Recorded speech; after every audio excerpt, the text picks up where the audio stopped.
Hi, everyone. I want to call this meeting to order. Thank you for coming down, and I think we're going to have another great meeting. First off, I'd like to do a roll call. I'm here, Thomas Aceves, Chairman. Tim Chiara. Present. Linda Alexander. Here. Lisa currently is not here, but hopefully she'll be here shortly. Lisa Benavides. David Eby. Here. Catherine Parankema. Here. Claudine Pedricelli. Awesome. Everyone's here except for Lisa. Hopefully she'll be here shortly. We have a quorum. We have a quorum. Great. And however, on the minutes, we don't have a copy of it. We can read them, but the copies are coming with Lisa. Okay, we'll wait. So we might be able to do that later in the meeting. We'll have to table that until later in the agenda, and then we'll do a motion to approve those. Pledge of Allegiance. Everybody stands up, and we got a beautiful. Over there. All right. Pledge allegiance to the flag of the United States of America, one nation, to the republic for which it stands, one nation under God, indivisible, with liberty and justice for all. Next up, we have public input. Again, we need to have you come up to the microphone. It's up to 3 minutes per citizen to provide input on any item not on the agenda, but within the council's jurisdiction. Worth Chair can extend the time to accommodate item if not appearing on the agenda. And these items can often be further discussed on a future agenda if the Worth Council decides to add it. So who would like to make public comment, please come up to the microphone in the back. And if you want to come up, and we'll give you 3 minutes to make your public input. Thank you. If you want to line up as well. And please give your name. Hello, my name is Larry Kahn. I have the property next to the old vineyard, and I've been campaigning against the biochar plant that I think should not go in there. But I wanted to talk about something that came to my attention today that made me very happy. I had filed a complaint with the fire department regarding all the debris and all the weeds over in this huge field, this 115 acres. And they wrote me back and said they want to meet with me to show them around and get the mess cleaned up, because there are many truckloads of debris there. You can't see it because it's all hidden under the blackberry bushes that are 10 feet tall. But anyhow, I'm happy about that. So no biochar, and that's all I have for today.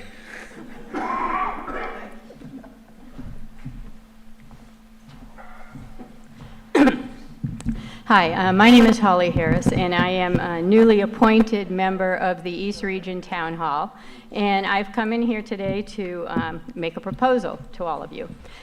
We have been talking about the creation of a District 3 MAC alliance, either formally or informally, which would include representation from the 3 town councils, Surth, Earth, and Worth, to address issues that are of importance to all of us here along the North Shore, in particular communities, businesses, and the environment.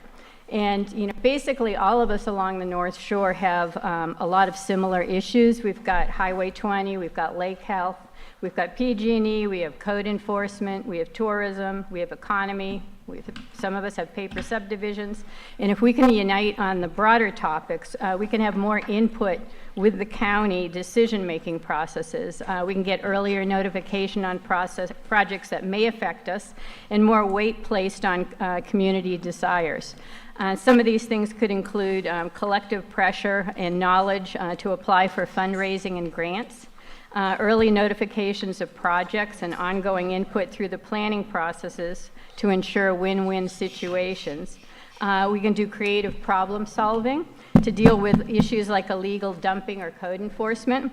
And we can also do regional planning with large agencies like APC, Caltrans, and PG&E. Everyone, if we can Pay attention. pay attention to the speaker, I appreciate it. It's everything gets picked up on the microphones and gets sent out. Thanks, guys. And basically, we could also do development of a district approach to expand the economy and the tourism base. There's a number of different formats that we threw out, and once again, we're talking about something that's formal or informal. We haven't come up with that yet, but it could be quarterly or biannual meetings rotated through the three town council areas. It could be a special District 3 meeting hosted once per year by each of the three town halls to, discuss things of concern. It could be a formal formation of a D3 MAC council or subcommittee comprised of 1 or 2 representatives from each of the area councils, and each member could report back. Long range, we were hoping that we could then expand this into a county-wide, super MAC basically, so we could all band together and have a lot more input in projects and with the Board of Supervisors and the Planning Commission, et cetera. Anyway, we presented this 2 weeks ago to the Earth meeting, and it was overwhelmingly, agreed upon. They loved it. We did go back and we spoke with CERT last week, and they indicated that they were very interested. Thomas was at this meeting too, and we had talked about things like maybe garbage, et cetera. So anyway, I am just saying this, and I'm asking if we could talk about this more in the future. Thank you. Thank you. Lynn Orstano, is it two? Lynn Orstano, Nice Neighborhood Watch, Manzanilla, Dawes, and Lakeview. I'd like to thank Lori Crandell for helping me with the drug houses, the drug dealers, and the drug addicts in Nice. And I just came up to really thank her. She's been a big help to me and Nice Neighborhood Watch. Thank you very much. Thanks.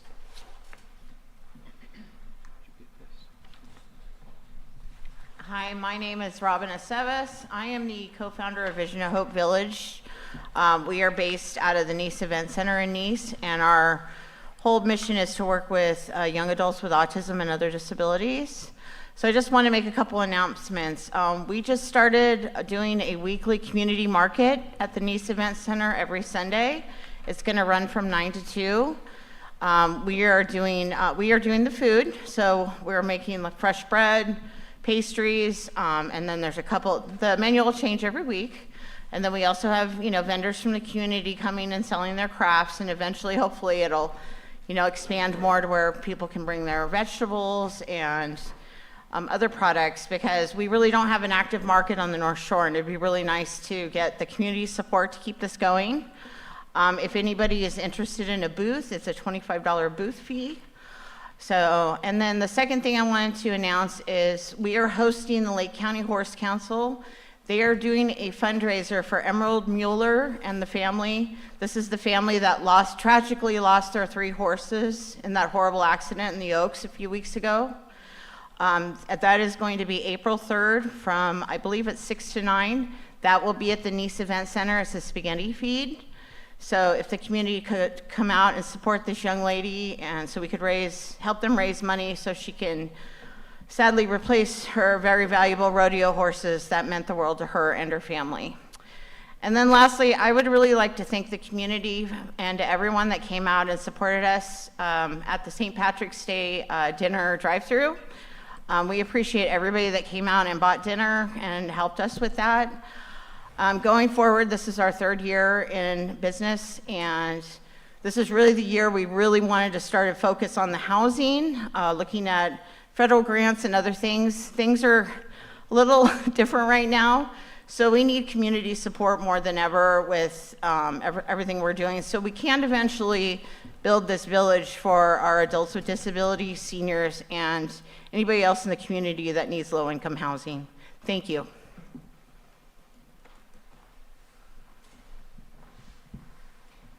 Hi, Wes Baker, 9796 Winchester Street. That's in Lower Lake, but it is in Lake County. And I'm here to thank you guys. I just want to give a quick thank you first to you council for inviting Luca Moretti here and this is Luca right here. Yeah. I've never met Luca. Luca, nice Wes Baker. Nice to meet you, Wes. I want to tell you, this guy, I just wanted everybody to know this guy. I know this guy. I worked with him for almost 2 years on my brother-in-law's taxes with the IRS, and it was a 2-year battle. And guess who won for us? And I didn't have to make one single phone call to the IRS. I didn't have to do any, that I'm his guardian or anything. Luca knew how to do it, and Mike Thompson made sure it happened too. And just to let you know, whatever he's here to say, I don't know what he's here to say, believe this guy. He will do it. He'll make it happen. He's a mover and a shaker, and great person working for our elected official. And it's next Friday, Mike will be in Middletown at a meeting in Middletown, and they've changed it now. I think it's at the Geyser Building or something. Yeah, I'll make the announcement. Yeah, so it's at the Twin Pine Events Center. Twin Pine, yeah. So, if you guys can get down there, it's in the middle of the afternoon. Right now, the drive on this scenic road out here is just beautiful. The poppies are all out. The lake is full. What a beautiful drive to do on a Friday afternoon if you can do it and get away. Go to Middletown and see our representative who truly represents the lake. Thank you. Nice to meet you, Wes. Thank you. Thank you very much. Would anyone else like to make public comment? Dennis? I'm Dennis D'Ambrosio. I want to thank whoever was involved in the Nice dump pickup on 22nd is Saturday. Is it at the firehouse? You didn't hear about it? Yeah, well, we're going to talk about that. But Okay. that's coming up in our agenda. But, I didn't see it on the agenda. well, it's going to be announcements, but now I can just say an input as myself. But we are doing dump days. Has everybody heard about the dump days in Nice? Okay, we'll get, it's going to be behind the firehouse on Manzanita from 8 a.m. to 1. 8 a.m. to 1, and it's going to be in Nice for the Nice public to bring anything. There are some limitations, and there is a form back there on the table. Nice Dump Days is being funded by the Cal Recycle grant, and it's going to be also going to Lucerne next month, but they're going to have the 22nd and the 29th for Nice for public to bring all their trash. I think the limitations include mattresses, unfortunately. You can't bring mattresses. But appliances and trash and garbage to that site at the fire station on Manzanita behind the hardware store. 8 a.m. to 1 this Saturday and the 29th. It said 1 o'clock on the flyer. I'm not sure. No, flyer, I'm looking at it. It says 2. Does it say 2? Okay, 8 to 2 and then 8 to 2 on the 29th. No, the 22nd is Saturday. Right, we're doing two times in Nice. Oh, it's 2 times. Yeah, so if you miss this one, the 29th will be open for you to take it over. Upper Lake, I think it's, again, EJ's not here, right? But I think it's just for Nice, but I wouldn't mind if Upper Lake came over. Just get rid of the garbage, as far as I'm concerned. But again, we'll talk more about that in a little bit for all the Nice residents. So it's a big thing we've been trying to get going here to get rid of all of this refuse and garbage on the roadways, so. Okay. So I have a guest, the first guest is Luca. Hold on one moment. David, you want to say? Yeah, I rise for a point of privilege. On the agenda, number 8, I would like to have it moved up ahead of number 4. We put this off now. This will be the 3rd month that this has come up, and it's the consideration of letter to the DWR and BOS concerning Upper Lake levees. So I move that number 8 become number 4 and each of the others sequence down. Good. Would anybody want to second that? I second the motion. All in favor? Aye. All opposed? I Motion move- carries on that. I move for the acceptance of the letter as presented. And it's 2 pages and several paragraphs. Okay, I want to open this up for discussion. Now we need a second on that. Okay, we need a second on that? I second. But let's have, anybody want to discuss this at the council here about, I would say let Lisa just give us an overview of it. okay, Lisa, do you want to read the letter? No. Or overview of the Or you letter? just want to paraphrase it? If it's okay, maybe I'll just read the paragraphs that we added since the last time we read it. So the letter is mostly the same with a couple of the clarifications that were requested last time. But we did add 2 paragraphs to it based off the presentation of last month's meeting. Those 2 points are communication between the Department of Water Resources and the Western Regional Town Hall. Recently, the chairman of the Worth sent multiple communications over 3 weeks to Director Pawan, requesting a levy report to be provided in the February town hall meeting. Unfortunately, none of those communications were responded to and no update was provided. As we are sure the board would agree, open communication is critical to building and maintaining trust among the community and county representatives. As a result, the Worth formally requests that Director Upadhyay present at the meeting on April 16th, and that all future communications from the members of the Worth to county officials be responded to within a reasonable time period. Number 2 is clarification of county prioritization procedures. The Worth greatly appreciates the presentation from Angela De Palma Dow in the February meeting. It was helpful to understand the work being done on one section of the levee channel. During this presentation, Angela De Palma Dow mentioned that one of the considerations of the project was the prioritization of other projects. While it is reasonably understood that other projects are also important, it would be helpful to understand how prioritization of specific projects in the Water Resources Department is completed. We request clarification on how the Clover Creek Diversion Project is prioritized and what markers are used to change prioritization status. The other things that we included are the same from January, I believe we read it last, which is asking for a Worth member to be present in levee inspections, asking for a formal agenda item at a Board of Supervisors meeting, immediate allowal of gravel extraction from the channels, and funding transparency. So requesting a full accounting. In that section, we did add requesting an accounting of the total amount of revenue, how they have been utilized to date, and a clear plan for the future of their use to address the hazard of the levees. Okay, thank you. For further discussion at the council on it, or I don't have any. does anybody like to make public comment on that? Does anybody want to make public comment on that in the gallery? No? One thing I want to comment, though, before we finalize it, is Angela De Palma, some of you know, some of you may not know, she's no longer with the, at the end of the month, she leaves the Department of Water Resources. So I was hoping Supervisor Crandall would be here tonight, because he did talk about this yesterday at the BOS meeting about, is he here? Mm-hmm. Oh, there you are. So Supervisor, can you talk about who's going to, do you know who's going to take over the Clover Creek? Is that still going to be, is she in the water department, the diversion? I know you mentioned it, part of the cooperation with the tribe. That's still going to go ongoing, right? The Clover Creek. Yeah. Okay. Actually, there was a meeting last Friday. Yeah. She was associating some of the department with some of the tribe to keep that continuity moving and to ensure we're ahead of everything, the county being ahead of everything, working with the tribe to make sure that there's no issues to stay ahead of it. So, yeah. Is Chris Childers going to be part of that, or is he not? I don't know. I mean, I haven't talked to Pawan. Is he here? So if one thing in the letter is we're going to be asking in a moment, we'll take a vote on it, but I need to have your help inviting him next month. Yeah, I mean, because he did not respond to my 3, not this month, but the previous month. He did not respond to me. And well, I emailed him after the meeting last month and asked him to reach back out to you. He didn't? No, that's, okay. He never responded. So if I could ask you to respond to him or ask him to come to our meeting next month, is that possible? I mean, I can.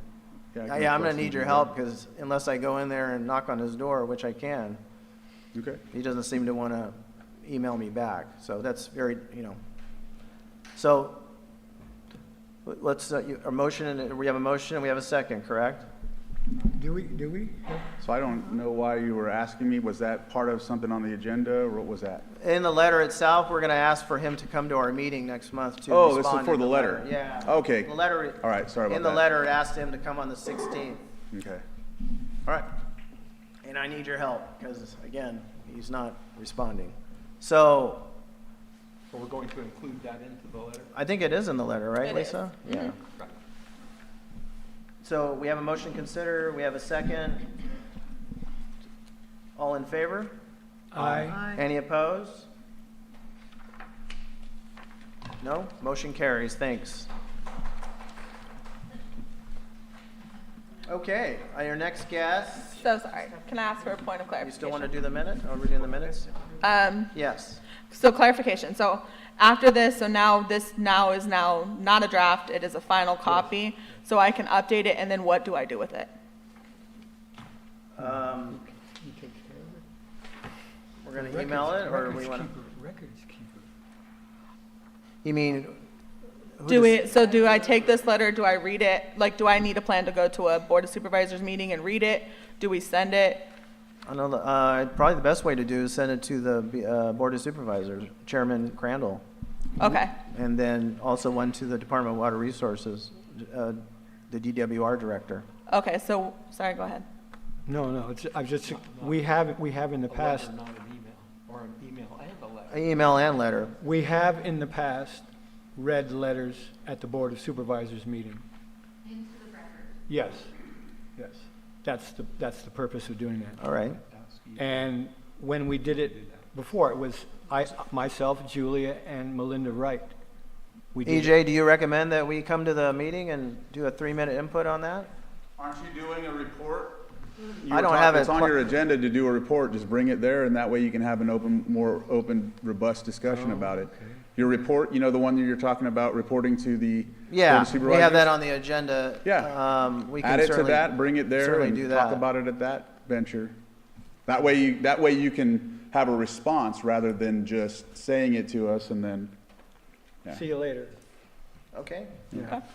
So my next steps is to make this polished, take off draft. And once we get a set agenda on the BOS agenda, we can go ahead and And add that. add that to our presentation. Okay. Yeah. So, but obviously, we'll be talking about that presentation later in the meeting. Yeah, Number 9. that's on the agenda. Just want to make sure I have my next steps, so I'm not dropping no balls. No, thank you so much. Thanks, guys. Yes, we want to thank Lisa for doing a fantastic job on that letter. Thank you.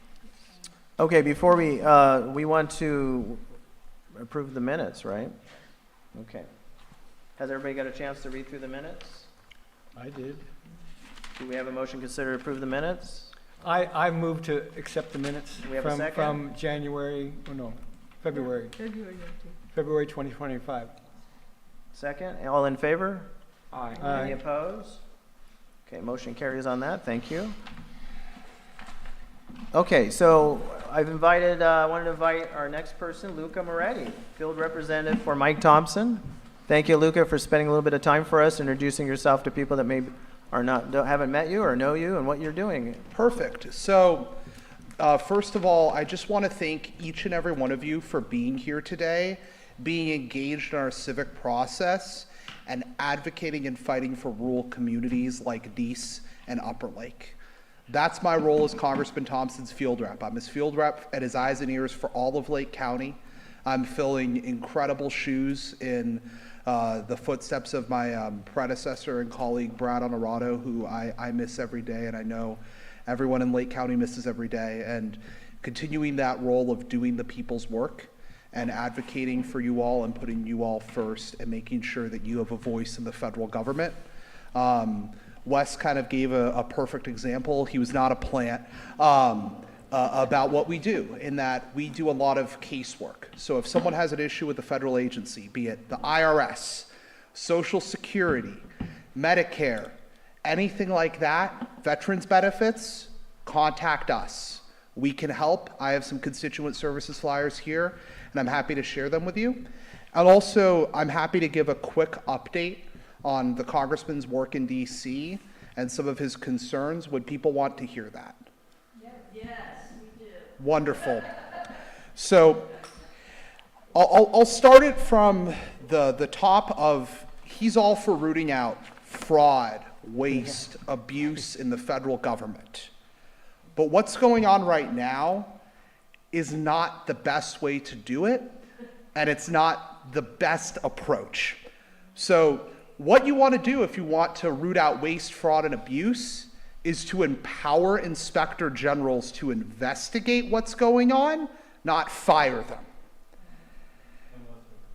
Right now, there's a lot of concerns, and I kind of want to go over them. So first of all, DOGE is impacting our district.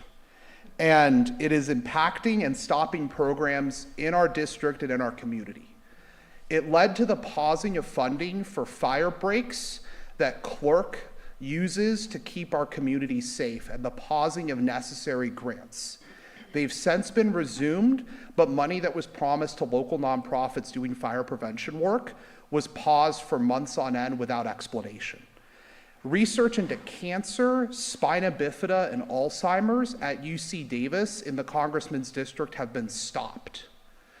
Research into cures for these diseases is incredibly important and needs to continue. It slashed nutrition programs feeding our local families and led to the firing of VA staffers and Social Security staffers that serve tens of thousands of people across the district and in Lake County.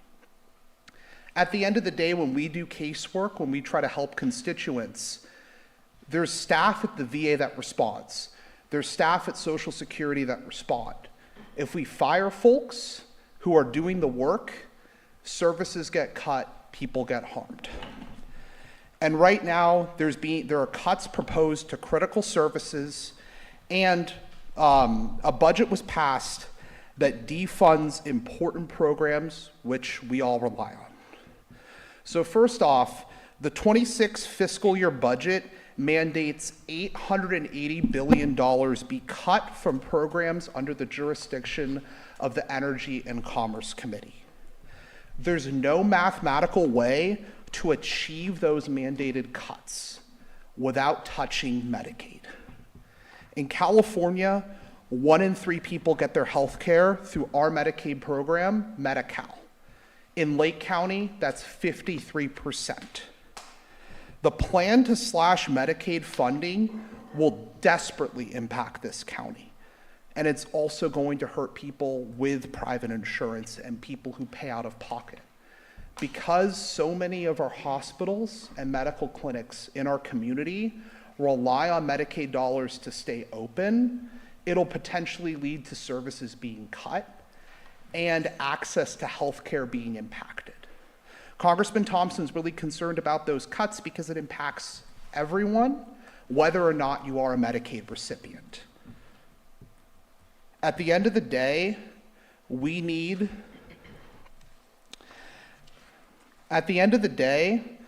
hospitals could be forced to shut down. But without the funding, they'll be forced to cut back on services, fire specialists, and reduce staff. A few weeks ago, Congressman Thompson had a roundtable with the Lake County health providers, including representatives from Sutter, Adventist Health, Tribal Health, and the county. And we heard from each and every one of them that these proposed cuts will be devastating to the healthcare access in our community. Even another major concern is the impacts on the Department of Transportation and how it will impact our county. A memo was released by the Department of Transportation outlining new criteria prioritizing how they're distributing grants. So some of the grants that go into the, for instance, the different projects for the state routes, upkeep on the roads in our community. Some of those criteria include the birth and marriage rates, and because California is not among the top states for birth or marriage rates, we would have potential impacts and be less likely to be able to access federal dollars. Right now, we pay $126 billion as a state in taxes, more than we get back from the federal government. This directive could lead us to the state of California and Lake County receiving less transportation dollars and less quality roads. And I now want to go on to Social Security. Right now, Social Security is on the chopping block. Elon Musk has, I don't want to get political, but he has called it the biggest Ponzi scheme of all time. and suggested it'll be the primary target of these cuts. Social Security is something that we have all paid into. The seniors who are benefiting from it right now have paid into it their entire lives. It's not an entitlement, it's an earned benefit, and he will do everything he can to fight to protect your Social Security. And one of the things he loves to say is, people don't get a Social Security check and put it in an account in the Cayman Islands. They spend it in the community. They spend it at the local grocery store. They spend it when they're fixing their car. They're contributing to economic growth in the community.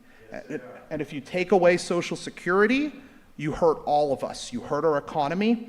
And at the end of the day, it brings in $286 million a month into the congressman's congressional district. 153,000 people rely on it in this district. And it's the largest source of federal funds. But the cuts they're implementing, including the closure of 47 field offices and 6 regional offices that have been announced, could harm the quality of the service, the ability to get help, the ability to file a claim. We're here as an office to do everything we can to help you access Social Security benefits. If you have an issue or a question, please let me know. But the congressman's really concerned. And at the end of the day, Congressman Thompson deeply cares about preserving and reducing the national debt. But right now, in all honesty, the tax cuts that have been proposed by the current administration will mainly go to people earning $743,000 or more a year, and would expand the national debt by $4 to $16 trillion. If we look at the cuts that I was talking about on Medicare, Medicaid, $880 billion. And the cuts to SNAP, because they've also directed a different subcommittee to make $230 billion in cuts to agriculture. The Congressional Budget Office says the only way that those cuts come to are by eliminating or drastically cutting the amount of money that goes to SNAP. That's food stamps. That's money low-income people get to buy groceries and be able to afford food. If you combine the cuts to SNAP and the cuts to Medicaid that have been proposed, that adds up to the fiscal obligation of extending the 2017 tax cuts, which have been shown to primarily benefit the richest Americans. At the end of the day, regardless of your party stripe, this should raise alarms. The argument that we should get our fiscal house in order, cut spending, and then advocating to grow the national debt by increasing tax cuts for rich Americans, that's incredibly concerning. So this is what Congressman Thompson is concerned about that's going on. And if you have any questions, please let me know. Thank you. Hold on one moment, Lynn. Hold on, please. Okay, thanks. Hold on 1 second. Thank you, Luca. I want to bring it back to the council for questions. I just have a quick comment. I watch the votes on different bills that come up on the Senate floor and on the House floor. And why did the congressman vote no on no tax on Social Security, no on no tax on tips, no on no tax on overtime? That would have benefited a lot more people in Lake County and across this entire nation. But right here in California, it would have, you would have saw a great increase in every low-income citizen, a guy working at McDonald's, the guy, but no, Mike Thompson said, no, I'm not going to give that to you. Why did he say no? I could get you an answer, but No, go ahead. I don't have an answer on those votes. I can get you an answer and make sure you have it as soon as possible. I'll talk with you after the meeting, and I'll get you that answer. Okay. And the other question that I have is, why doesn't Mike Thompson put a clean bill, those three things, on a bill and present it to the House floor? Why not? Okay. Could I answer the question, please? Like, Lynn. Lynn, we need to have everybody, I'm sorry, Luca. Everybody It's needs- okay. It's all right. So Luca's going to respond to that, and maybe he'll have to get back to you, David, on, No, and but those are questions on the table for him, so. yeah, and I'm happy to get you an answer on a clean bill that does all those three things, and if Congressman Thompson would support it and put it on the floor. I can't answer that question because I'm not Congressman Thompson, and I'm not his direct staffer on the tax subcommittee. So I know a lot about what's going on. I work on and deal with a lot of legislative policy, but I don't work directly on legislative policy, so I'm not trying to pass the buck, but I'll get you the answer. Okay, would anybody else like a question? Okay, hold on.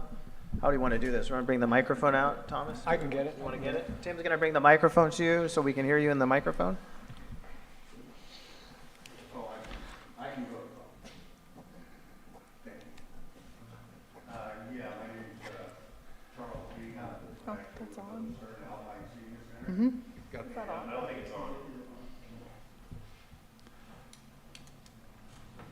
Okay.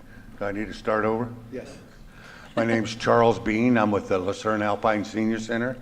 And we applied. Do you know about your FY26 community project funding? Yes. Okay, I need to get some with you, get your phone number. I'll give you my contact. And I need to talk to you. We applied.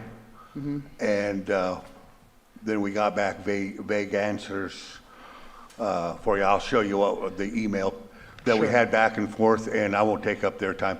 I'll give it to you, and then we can get together. Perfect, because it's complicated right now in terms of what's going on with the community-funded projects for both the 25 and 26 fiscal years. But I definitely want to talk with you and make sure we get you an answer. Yeah, we just need to know when to apply. And you were we did the first step, and Adam Duran replied back with basically nothing, so. Okay. Thank you. I'm sorry, that's not right, and I'll get you an answer. Would anybody else like to make a comment?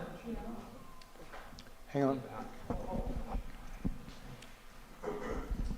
Yeah, my name's Walt Christensen, and I'd like to know how Mike Thompson feels about transgenders in female dressing rooms and locker rooms for our kids. Sure. I want to wait till he sees what he says. So what I can say is he voted against the, and I know you're probably going at this bill. He voted against the bill that would ban transgender people from and restrict them to athletics based on their assigned gender at birth and their birth certificate. And he voted against that because he views it's not Congress's obligation to regulate this, but the people who have the best authority and justification and knowledge to make that decision are the school districts, the school boards, the superintendents that know the community, that makes substantive rules. And that's what it is, and then I can get you answers to those other two questions, but I wanted to provide that clarification. Okay, so this is an 80-20 split decision. 80% of the population in California and the United States do not want transgenders in our female athletes competing against them. So if he wants to be on the 20%, he can, but I really would hope that he's with the 80% and the rest of us folks. So, and the clarification I was giving is the reason he made that vote. Right? Whatever his reason is, he's on the he's on the 20% slide, and that's the wrong side to be on. Okay. That's what I'm conveying to you to convey to him. I'm happy to do that. I just want to make it clear that it was I value and trust and think the decision should be made by local school boards. That's local passing the buck. superintendents. I understand you feel that way. Thank you for sharing that with me. Okay, who else would like to make a comment? We still have in the back? In the far back, by the window.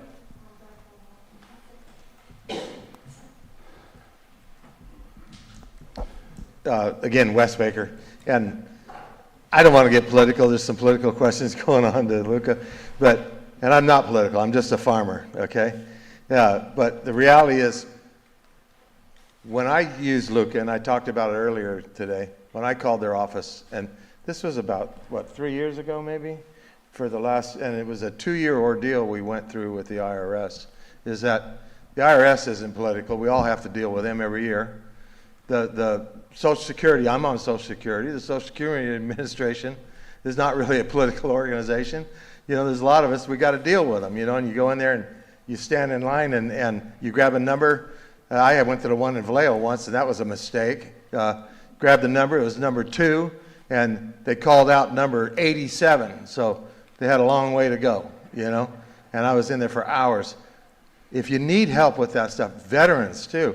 I was in the United States Navy, okay? If you have problems with that kind of stuff, this guy here, when I called there, Mike Thompson's a Democrat. Everybody knows it. I mean, that's what he ran on, his Democratic Party. He had a platform that was political. He got elected.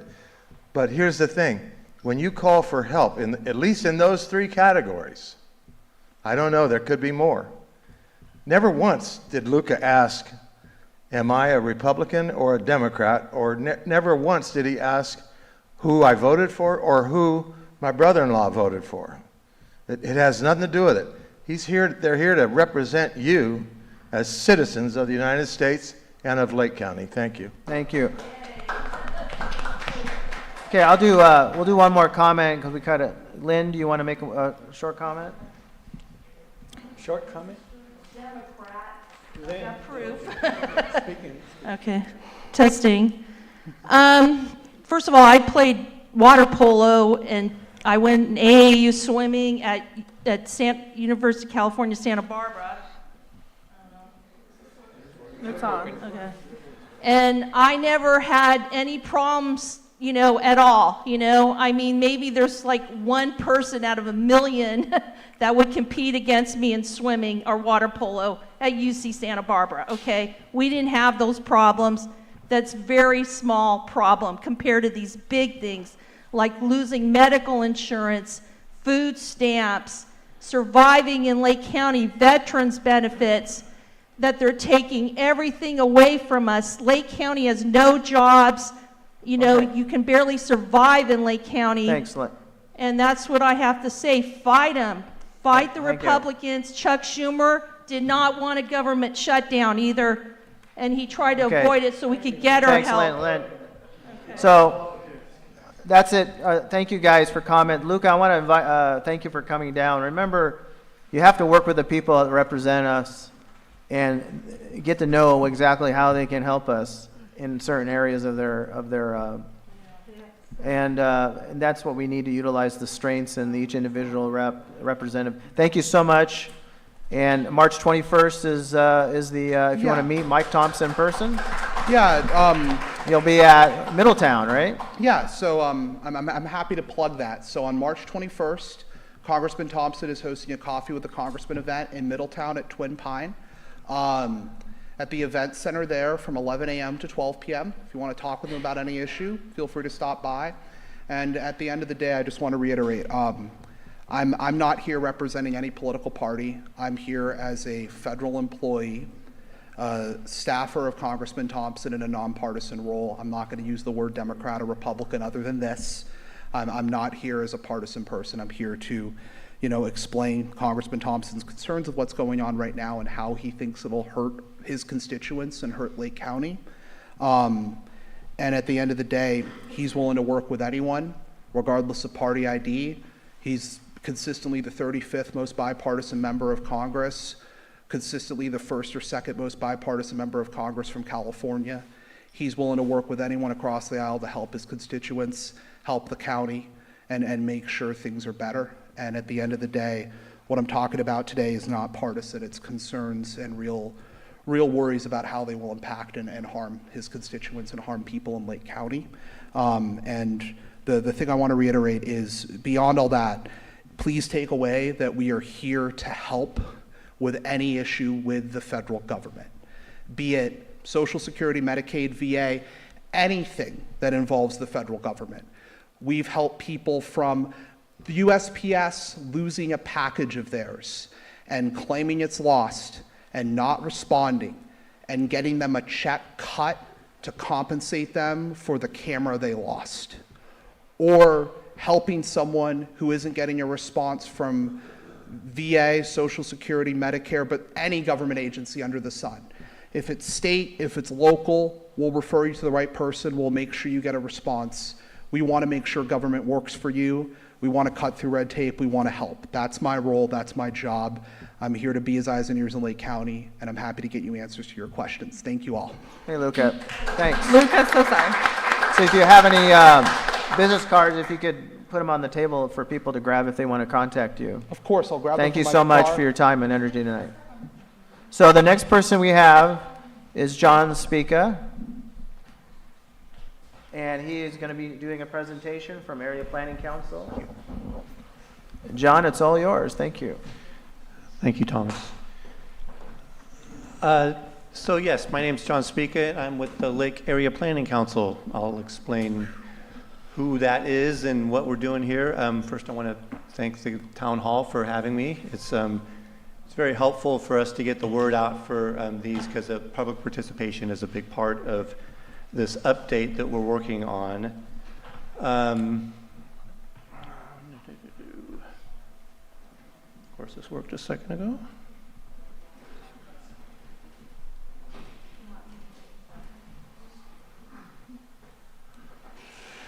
Maybe. It did work just a second ago. You just hit the forward button. So, who is the Lake Area Planning Council? We are the regional transportation planning agency for the Lake County region. Oh, shoot. Sorry about that.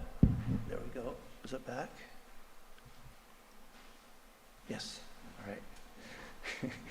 Try not to breathe too hard on it. Anyway, so yes, the regional transportation planning agency for the Lake County region. We deal mainly with planning, obviously, and getting funding to the Lake County region for all transportation type projects. Obviously, roads, streets and roads are a big concern for most people, and it is a major source of transportation, but it's not the only source, and I'll go over the different types here in a second. Our board is made up of local representatives, so there's 2 county supervisors, 2 council members from each of the 2 cities, and there's 2 at-large members. So it's a board of 8. They meet monthly. We have a couple advisory bodies, a technical advisory committee made up of public works and community development officials that kind of help go over some technical details of certain projects, and we report to the board on those. Another is the Social Services Transportation Advisory Council. They deal mainly with transit, and they deal with primarily senior, disabled, and low-income transportation for in a transit or paratransit fashion. There's other roles that the agency fills, including administering the call boxes, so the yellow boxes on the side of the highway.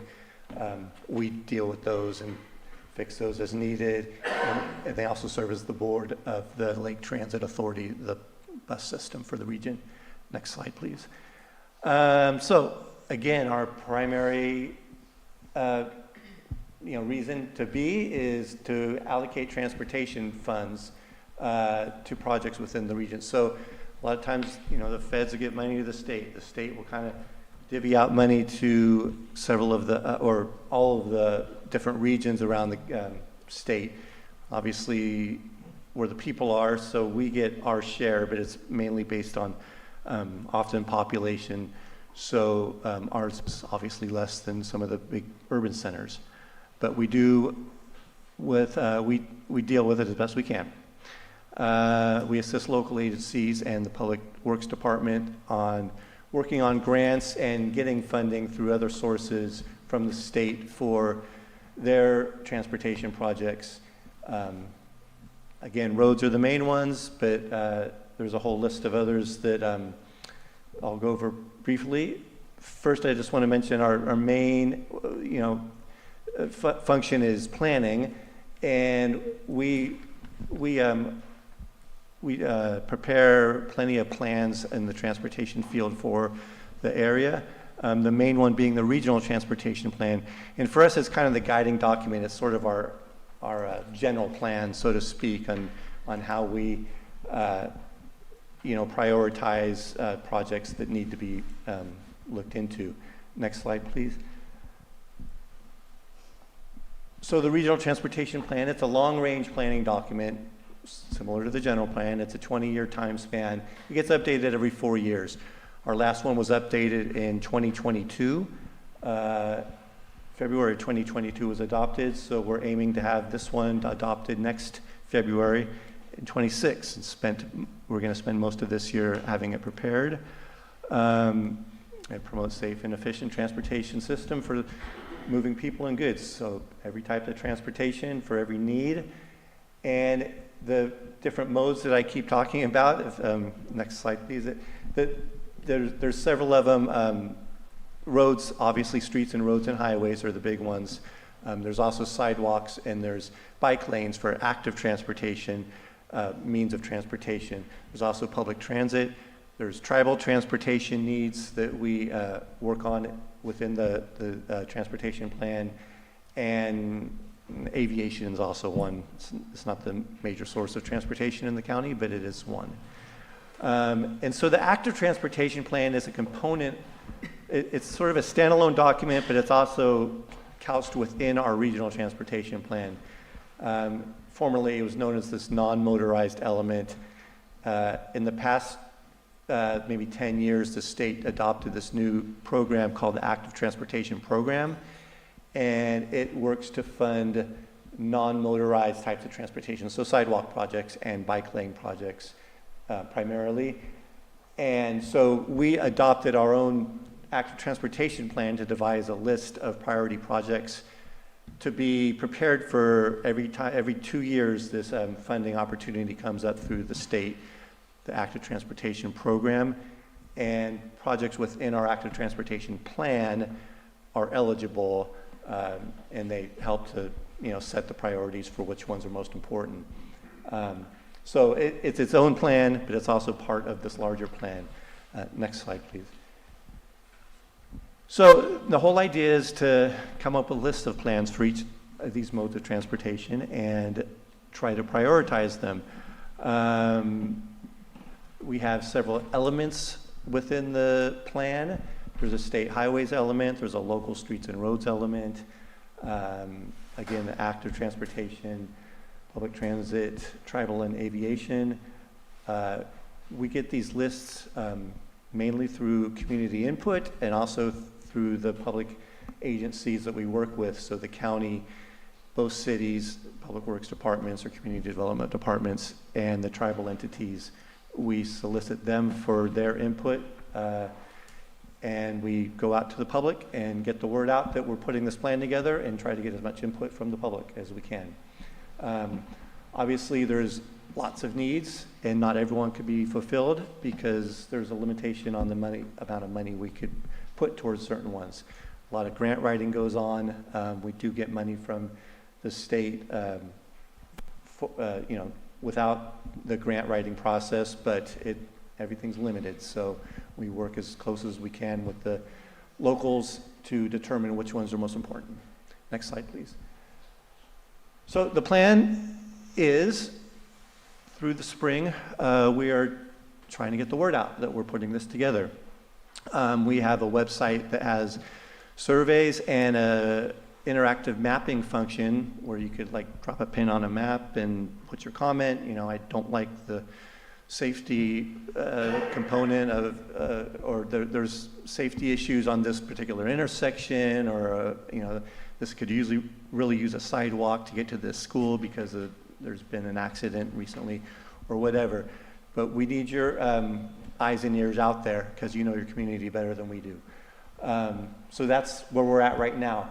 So it's a little bit early in the process, but earlier the better, and the more input the better. Later, we'll probably summertime, we'll probably kind of gather all this information and start putting it together into a plan.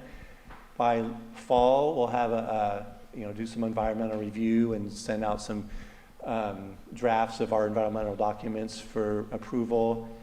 And we're going to try to get this to the board in a draft form in late fall with, answering comments and have it adopted a follow-up meeting in February. That is the main goal. Next slide, please. And that's where we're at. We want to hear from you as much as we can. What barriers, what problems do you know that in your community? If you travel around a lot around the county, then let us know anywhere that you're at. But that's what we're here for. That's what this plan is for. Next slide. And this is how you could do it. I got a QR code here with a funky dinosaur on it. I don't know what that's about. But in any case, I also have some flyers with the same information to contact. And you can either go straight to our website through the QR code here. You could pick up a flyer and get to the website. I have my contact information here through email. You're certainly welcome to email me. I also have business cards I've left out on the counter with the flyers. And so if it's too complex or you don't want to just kind of throw it on a map, write me an email and just let me know what you're thinking. And we'll try to get it incorporated and addressed in this plan. And that's sort of my spiel. I've been going around on the town halls and trying to get the word out, so I appreciate your time for that. And we have a question. Yeah, well, go ahead, and the council, if you want to ask some questions first. Get the microphone. Get the microphone. There is a very definite problem in Lake County. The lake is here, and all these little towns and cities are around it, and there is a huge limitation for non-ambulatory or homebound people. And I've heard about some of the opportunities that they have, and they're frustrating because they have to call in like on a Monday to make an appointment for next week or whatever. And then there would be lots of no-shows. Is there something that you all can do to guarantee that the seniors would be provided for transportation to medical, dental, even shopping?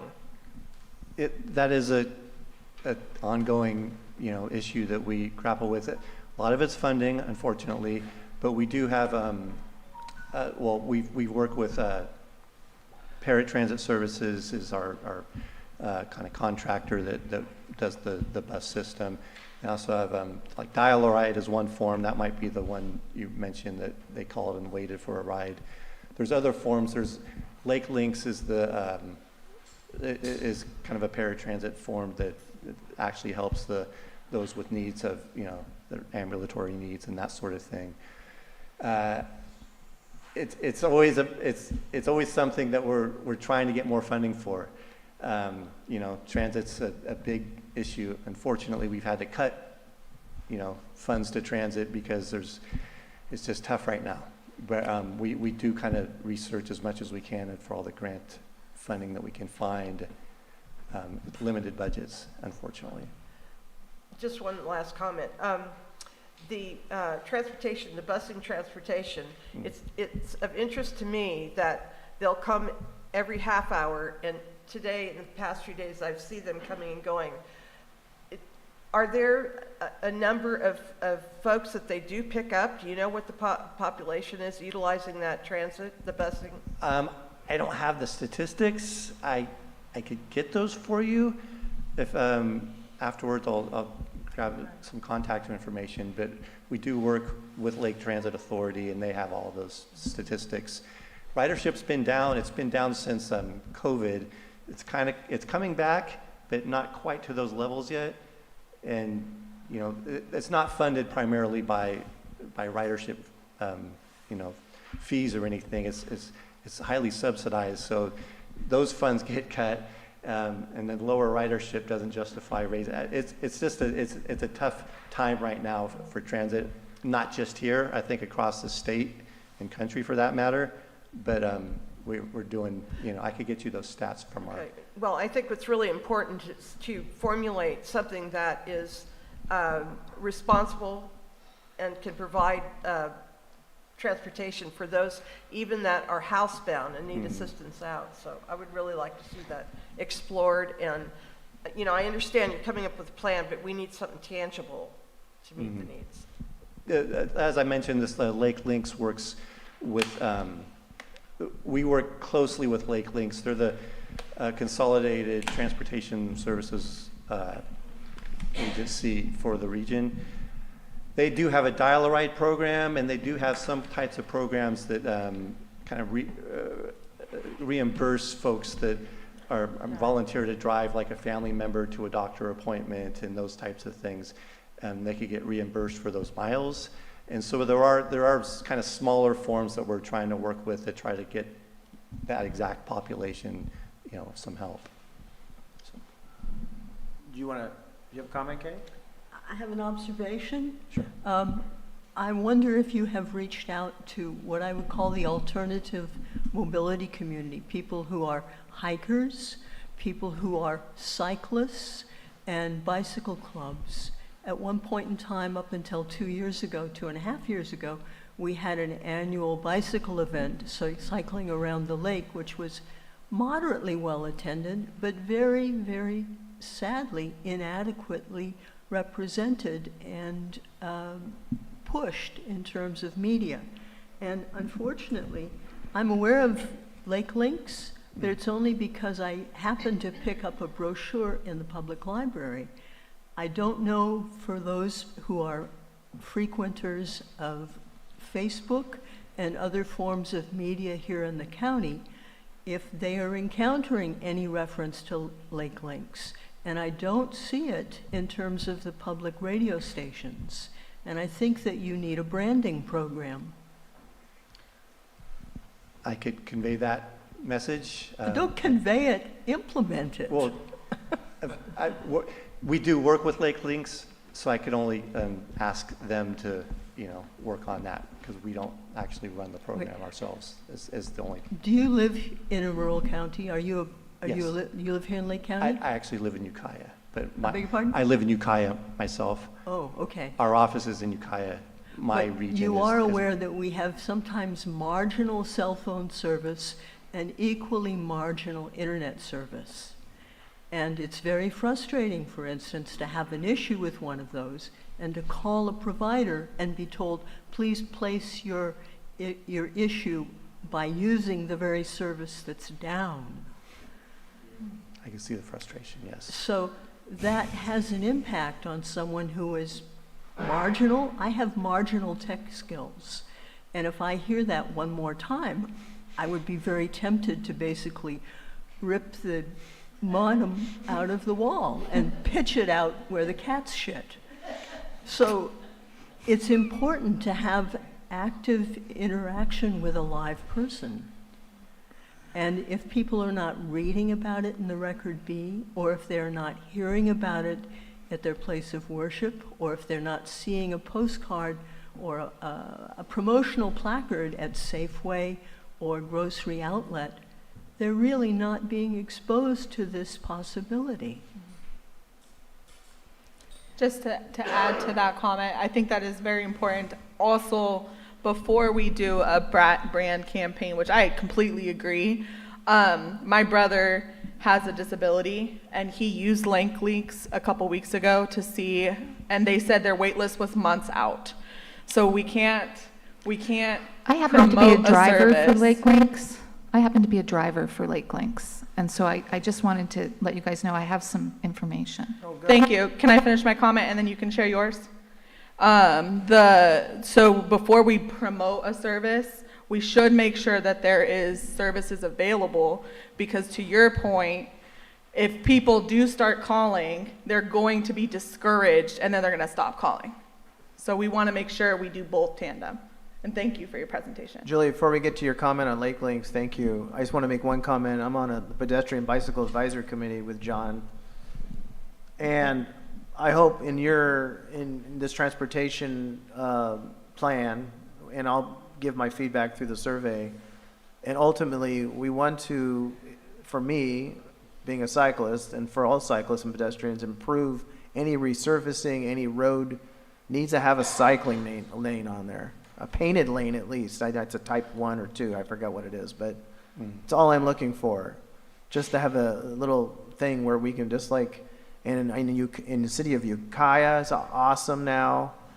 And Eureka, I go to Eureka a lot, and they've done incredible things. I think we're just lacking in that area.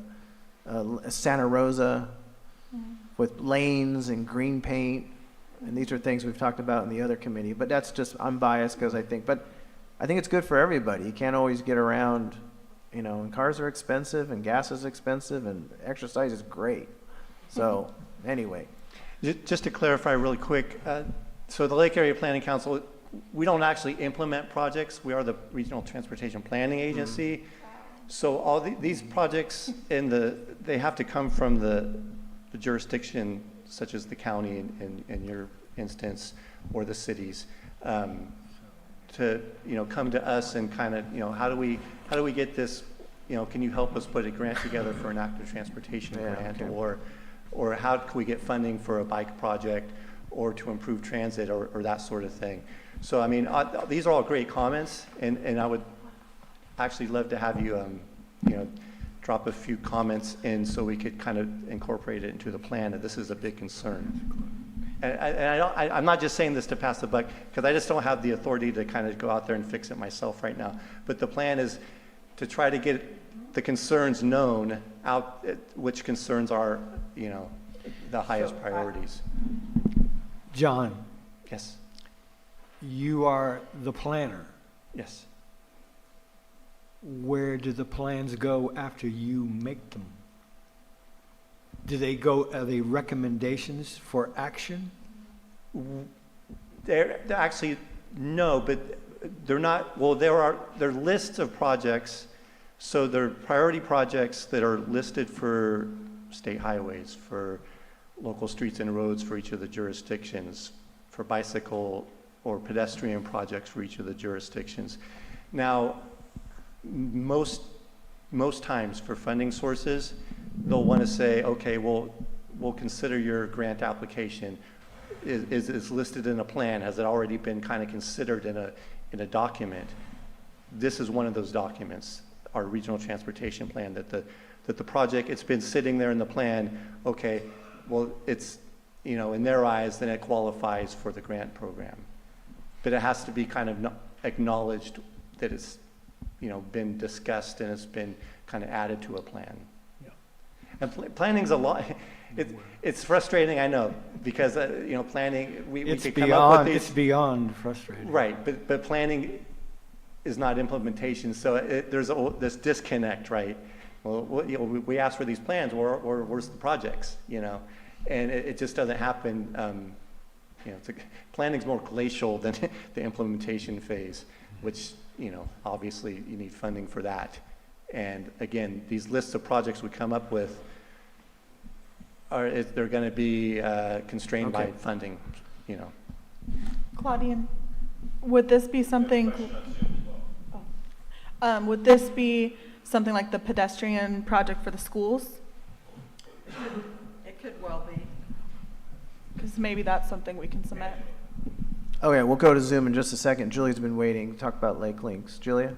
Hi, Julia Kerr, Upper Lake. Tim, thank you for asking me to come up here. I had my hand raised. Lisa, my apology. I thought you were done. Sorry about that. John, great presentation. I happen to volunteer as a Lake Links driver, and I don't get the reimbursement. And how that process works is there's one person that interviews and all the potential applicants that get rides, and that's where the 2-month wait is coming from. It's not a 2-month wait to get a ride. And the reason that there's only one person is because of funding. And so the general response by the receptionist is there's a 2-month wait because of that evaluation process.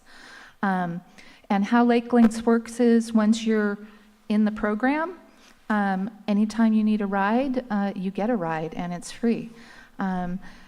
And I really enjoy getting to know our community that I otherwise wouldn't get to know. So I really like it.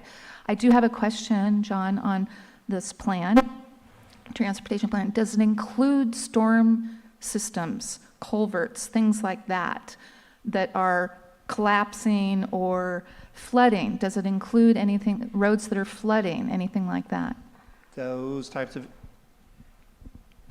issues are not addressed in our plan. Oftentimes, if we do get grants, for instance, a couple years ago, we worked on a grant with Clear Lake and got a sidewalk project near some schools for them. But when the design of that project comes along, there's usually a storm drain kind of component to their design. So I mean, it does come along, and then there's a whole environmental review, process that goes through that. But we're just kind of looking at the broader New stroke. projects, it sounds Yeah. like, instead of transportation issues due to collapsing culverts or flooding, correct? Right. Okay, That's thank kind you. of Thank you. another. Thank you. And we'll come right back to you, sir, in just a second. Angela on Zoom, would you like to make a comment? Yes, thank you. I had a question for John. I just wanted to find out if you have a time frame for when the call boxes, knowing that we have limited cell phone service out in this area, the call boxes between the eastern part of the county past the Moose Lodge at the roundabout at 53, going all the way out to Highway 16. There's several call boxes along that stretch of highway with no cell phone service, and that some of them have been down for over a year. We've seen an increase in car accidents in the area. And I'm just wondering if you can give us an idea of when we're going to see some repairs on those call boxes. It would be great. Thank you. Sure. Yeah, we do have a staff member with the Lake Area Planning Council that once they're called out, they go try to check on the problem. Sometimes it's a CHP or someone else who might let them know that there is a problem with a specific call box, and we try to address it as soon as we can. But we have to be let known if there is an issue, and I know that's a big stretch there that you just referred to of a dead zone for cell service, so it is critical. All right, thank you. Sir, do you want to make a comment? Yes. If you state your name and thank you. Wes Baker, again, 9796 Winchester Street, Lower Lake County. John, thank you.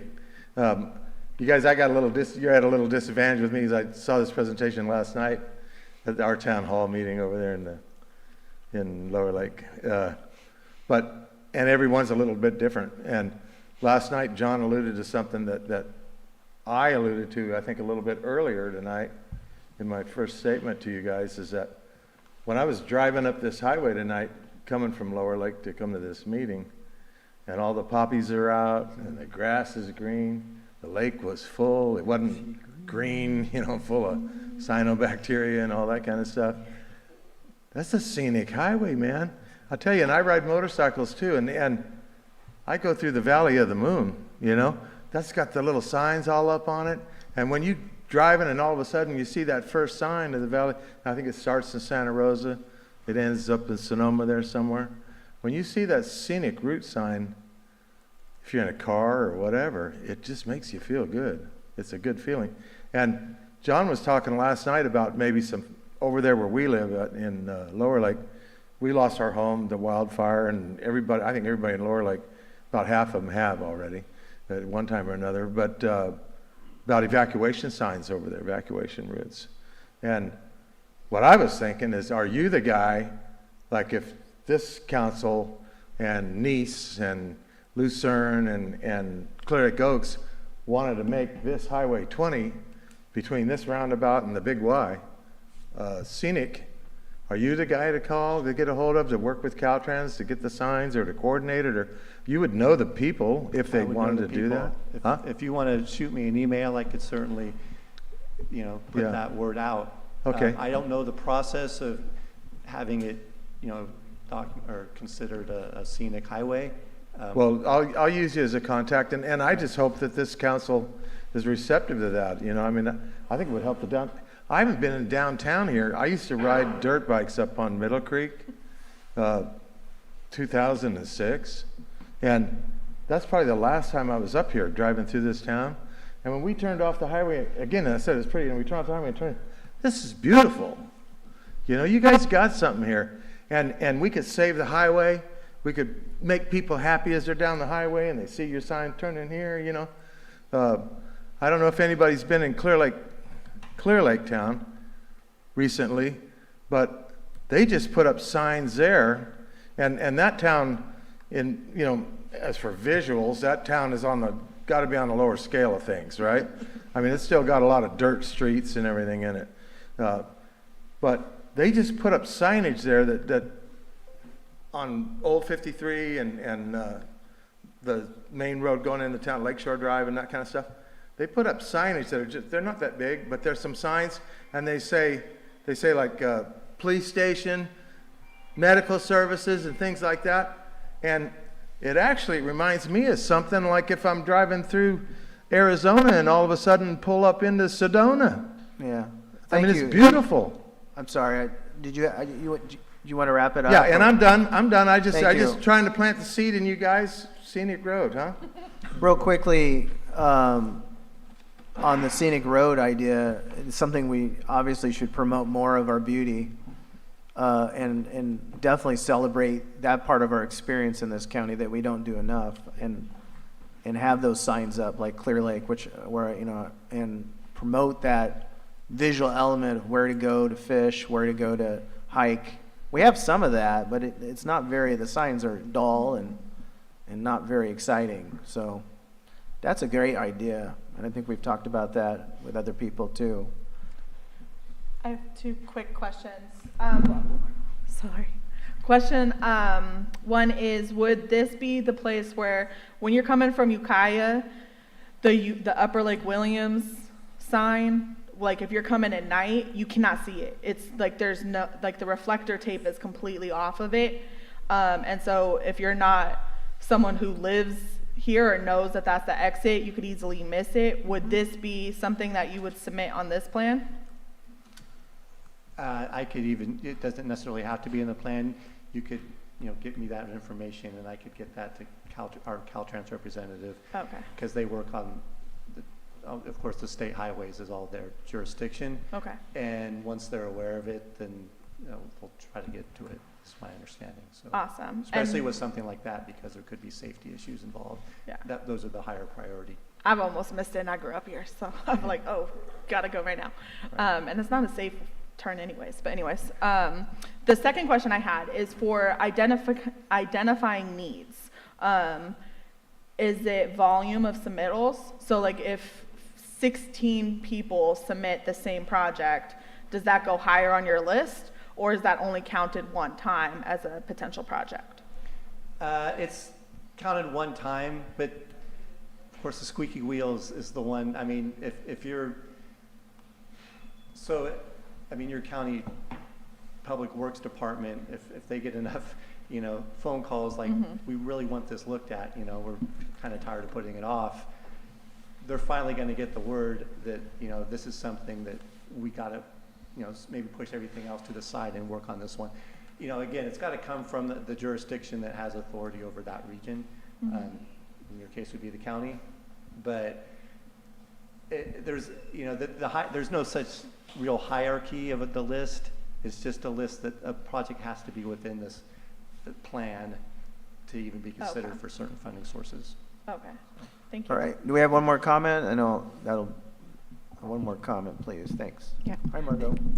Thank you, Thomas. Thank you, John, for your presentation. To follow up on what has just been asked, the process to make it work, I understand that your office is primarily planning, but if people want to translate needs into actionable improvement, it sounds like we need to get in touch with the decision makers, correct? And so would that be the board of the 2 supervisors, 2 representatives from each city, and the 2 at-large members, and the Public Works Department? Is that correct? Well, yes, you could come to our board meetings or open to the public. I ideally, the two supervisors are kind of coming to our, from the county, if you get the word to them, or the Public Works Department, it's getting up to our board as well through our representation, through the representation. Right. What I'm trying to understand is how is the best way for the public to organize its voice so it's clear what the priorities are for a particular community? Does that make sense? Yeah, I mean, say, for instance, I mean, just hypothetically, the town hall wants to put like here's our priorities, say 3 projects or 5 projects or whatever. That's something we could bring to our board. It's something that could go to the supervisors as well. At least they would have knowledge of it. Again, it's got to come from the county in this case for us for it to be funded and implemented. We would help the county come up with that. I'm not sure what the feedback's coming from, if it's me or not, but so yes, it is the squeaky wheel in that case, but your board of supervisors is kind of the main driver of the implementation portion of it. Well, that's very helpful because it helps set expectations, because I think people get survey fatigue and they say, well, really what's going to change? But if we say, hey, this is just step 1, and step 2, we have to follow up and let other decision makers know we're serious about this. We want this to happen. Well, thank you. Yes, thank you. Thank you so much, John. I appreciate your time and energy and coming down here, and hopefully all of us can engage and give feedback on the survey. Before we move on to the biochar discussion, I'll let everybody get set up. Council, what do you want to, timing is we have 10 minutes to the actual end of the meeting officially, but do we want to extend it? Do we need a motion for that? Or do we just? Let's see how far biochar goes. Because we do have other items on the board if we want to table them. It's up to us. If we make a motion, does it have to be for a specific amount of time? I don't know. I wanted to discuss that. Do we need to do anything on that? Tim, do you know?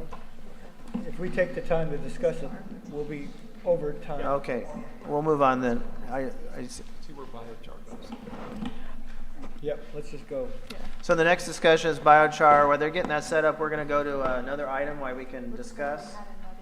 The subcommittee, let's go, Pile Road. Can you make a comment on that? I know, if you could, why are they getting ready? Thanks. And also, yeah, you'll include the dump days, which is important. I talked about that at the beginning, but let's. Thanks, Okay. Dave. Can you hear me? Yes. Okay. So we met with the county about the free dump days. The 4 of us went down and talked to them, and they assured us something would be done with the abatement on Cody within the next month, but yet we haven't heard anything. I managed to meet Logan Smith, who's the new enforcement officer for the area. He's good for Lucerne, Nice, and Upper Lake. He seems like a nice guy, but a bit of a bullshit artist, I think. Mike and I have been out picking up stuff and tires and rims and stuff that have been left around our area to get ready to take them to the dump day this Saturday. Code enforcement said that they were going to throw the people out of the Morton Street mess up there that's going on, but nothing yet has happened. They were gone for a couple of days, but today the dogs were back barking at me when I rode by. Cody did, that was the big one. I went up one Saturday morning and there was a new trailer at the Main Street dump site. They backed it in and left it in there, and there was nothing in it but a mattress and a heater. And so I called CHP. CHP came up and looked at it, and the next morning it was gone. So we suspect that there was a guy that was riding by the area and that it was actually his, and he figured he'd have to get it out of there. So Logan stated that he thought that Cody might be on the abatement list. And there's been a lot of activity over at Cody's encampment over there, including a few more fires. But this weekend and the next weekend are going to be the big weekends for the free dump day. And you can go out and pick stuff up and bring it down there and dump it for free. They are taking most everything, but not mattresses, I noticed. So appliances and that kind of thing would be good. Thank you. That's it. All right. We'll go now to Claudine. I just want to report back that we had our monthly board meeting last Tuesday, and I brought up the issue again of school safety and what could be done. Obviously, we can't do the red no park zones, but I did talk about AB 413, and obviously, unless we have walkways on the other side, we can't put an actual crosswalk there. But I do make it a point to call twice a month to the CHP, and I've spoken, I indicated to Sergeant Dye, Hanson, and Skeen. And as I was leaving the board meeting the other night, one of my fellow board members came up to me and said that his wife is a teacher at the elementary and that there was a CHP on site issuing several traffic tickets. So I was very encouraged by that. And I did say, could you please, keep up the drive-bys and so forth? And he said, well, we never really hear anybody comment or, be grateful for it. And I said, well, I certainly am. And he also said that there are 2 new recruits who are Upper Lake alumni, so we're going to get good service. And I did left a message for Danny. I did not hear back from him, but when I get a hold of Danny, we'll have a meeting, so. All right. Are we ready, Barbara? I think so. Is Okay. this on? Yeah, just hold it. Yeah, right there is good. Okay. So Barbara, go ahead and proceed. Introduce yourself, of course. Okay, And thank you. My name's Barbara Morris, and this is our update on our appeal to the Board of Supervisors. We are protesting a unanimous vote by the Planning Commission to pass this biochar energy project on 755 East Highway 20. This is what the property looked like for over 40 years, up until the county purchased it in 2015. Unfortunately, it looks like this now. After the county purchased it, they had a prison crew come in and not remove the infrastructure of the vineyard, but smash it down.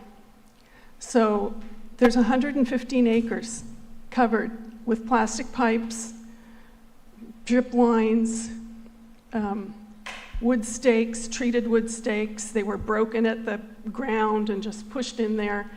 And it's been overgrown with blackberries for the last 8 years. It's a big fire hazard. If it catches on fire, both the soil, the air, and the water will be no going back on that. So the project that's going in it's a planned 7 bioenergy and biochar production facilities around Lake County. It's a big project. And it will convert biomass from the forest, which needs to happen, and non-commercial grade wood to electricity and syngas for on-site use, a byproduct being biochar. The first proposed facility was Red Hills. And so we've always been confused as to what is going on with Red Hills and how does it relate to us. And we found that, next one. Red Hills Bioenergy Project, January 2020, they applied for the permit. April 2020, there was an appeal submitted by the Red Hills community to the Board of Supervisors to vote against issuing a permit for this. And this is kind of confusing, so bear with me. But it was, go to the next one. And this is the writ. This is the complaint, 28 pages. And it was brought by, next one, the Citizens for Environmental Protection and Responsible Planning. And it was brought to the County of Lake, the County Board of Supervisors, and Thomas Jordan, and the Scotts Valley Tribe, but the Scotts Valley Tribe was removed from that lawsuit. The concerned citizens are a group of wineries and citizens in the Kelseyville area. Go ahead.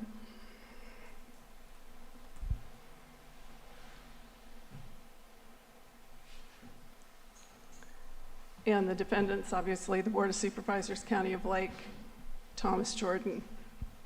Keep going.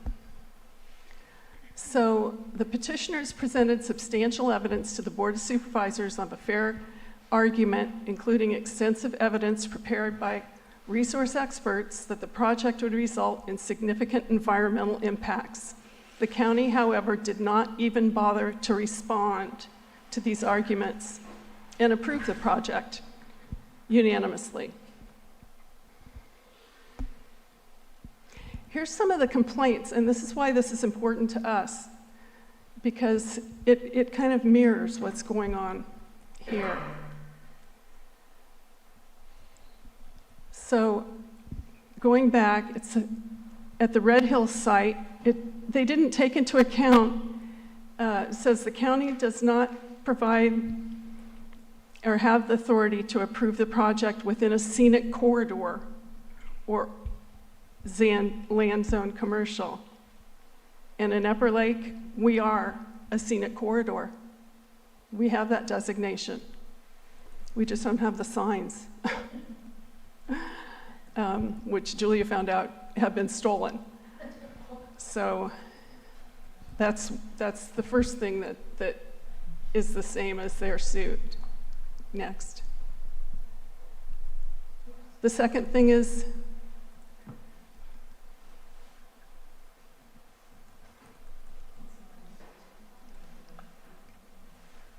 Red Hills is an American viticultural area and designated appellation, very important in the wine industry, but so is Upper Lake.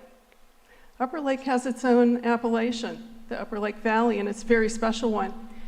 It is because the water table is so high that you can actually do dry farming, and it makes it very unique and very important. And this vineyard area where this proposed project is going is one of those, is in that appellation. It's in that small area of the map. These are the distinguishing features of the appellation and what make it so special and unique.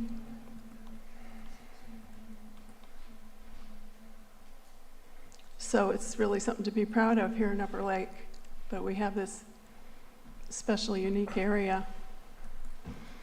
Here's the third thing that mirrors the lawsuit at Red Hills, the project description. For all of you that attended the 4 meetings where it was presented, you know that there was a lot of changes. It was kind of hard to understand what was going on with the project, and Red Hills had the same complaint. The key components of the project resulted in unstable project description. And I think we've all experienced that here in Upper Lake as well. Noise analysis. So they also complained that the noise study did not include nearby sensitive receptors, which is a requirement by CEQA when you're doing a noise study. I don't think that an actual study was actually done. I think they just made this map here. We were never shown any evidence of an actual study. Impacts on our agriculture. The Red Hills suit complained that the area is populated by several vineyards. The dust spread windborne pathogens, fungal insects, mite infestations. The mere presence of the project on industrial land use was incompatible with agricultural setting. Our site in Upper Lake is directly next door to a vineyard and a pear orchard.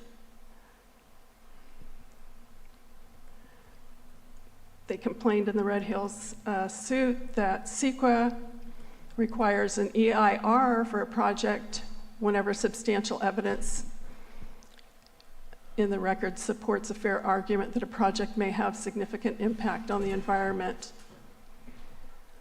And they should consider the whole of the project, which perhaps in this case is 7 different sites.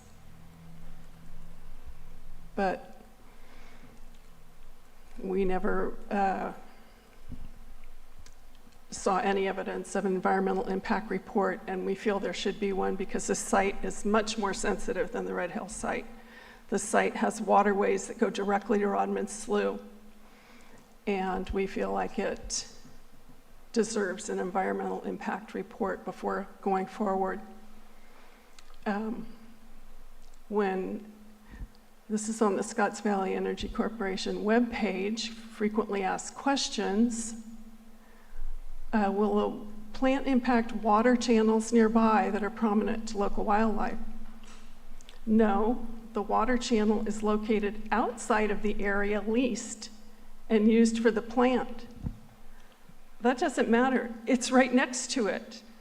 All these maps right here in the project, they removed the channel. Every one of them. And it's a major channel, as Julia will show from her drone footage. Every one of these maps has a channel removed. It is referred to right there as an irrigation ditch. Now, so this is the channel. It runs all the way north to south along the whole 115 acres, and then it hits an area of sloughs and joins Rodman Slough. We think the proximity to this waterway, the waterway is right here, and this is the project site, renders that waterway vulnerable, and there should be an environmental impact report done.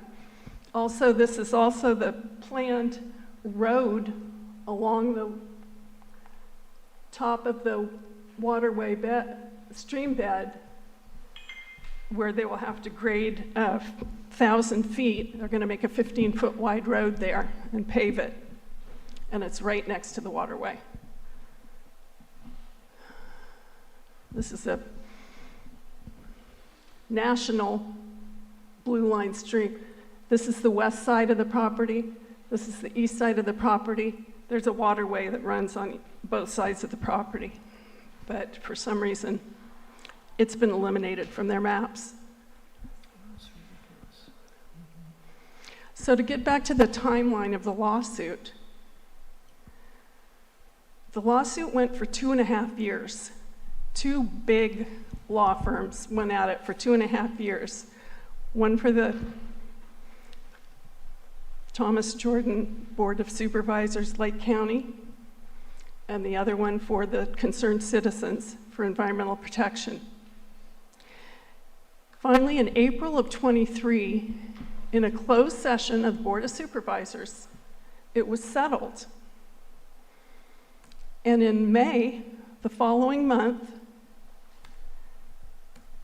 plans started to move the project to Upper Lake. So all of the problems that they had in Kelseyville, they weren't solved. They were just moved. So now there are problems. All the problems that were just previously mentioned. So they started the plans and signed a lease for $100 a year. But the purpose of the property, the purpose it was bought for, the grant funds, was to enhance flood protection corridors and wildlife value, not put up a power plant.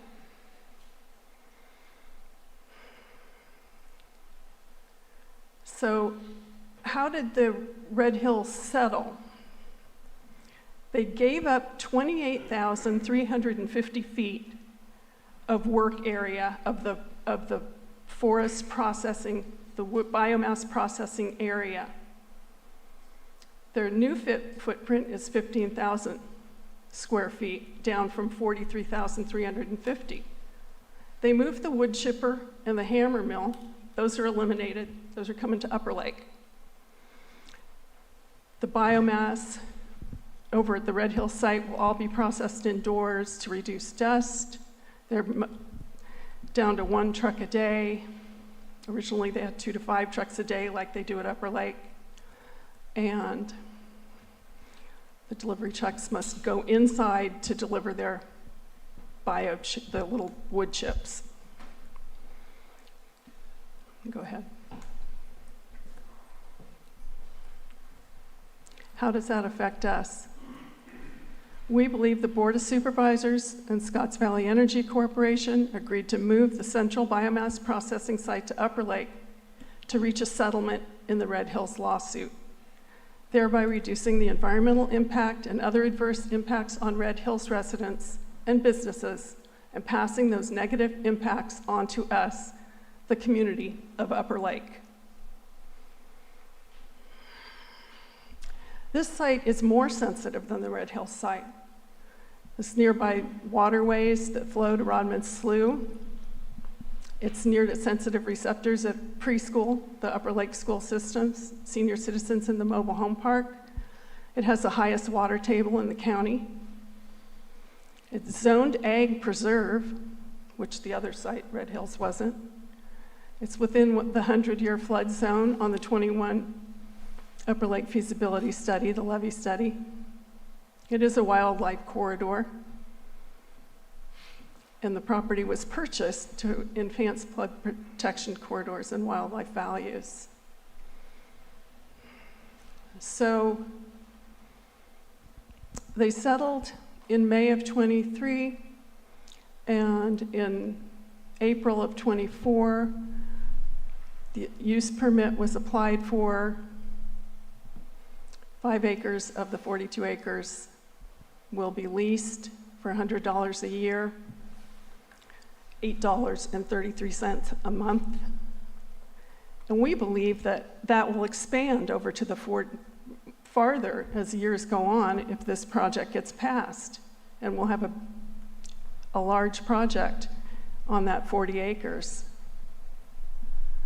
The Upper Lake site will be the central processing of all the woods, all the chipping down to the 1/4-inch size that they require before it's shipped out to other sites around the lake. So in the original plans, it was a 4,800 square foot structure, but the North Shore Fire Protection District said that would require a sprinkler system. So instead of putting in a sprinkler system, which would be wise, they just made the structure 2,400 square feet to avoid that safety precaution. Go ahead.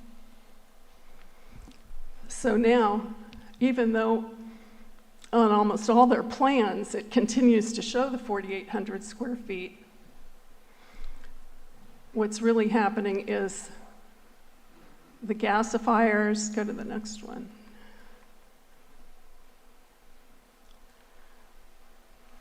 So this is all that's inside now, the canopy.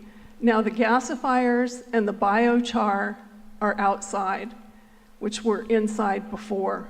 These are the generators. So out in the 110-degree heat are the gasifiers and the biochar. Go ahead. This is the canopy structure that's going to, the 2,400 that was cut down to, from the 4,800. So syngas, this is what's going to be produced. It's volatile, it's dangerous. Careful handling and safety precautions at every stage of production, storage, and transport and utilization are needed. It's highly flammable, can explode if ignited in the presence of oxygen. Uncontrolled release of syngas can lead to fire and explosion hazards, especially in confined spaces. And the two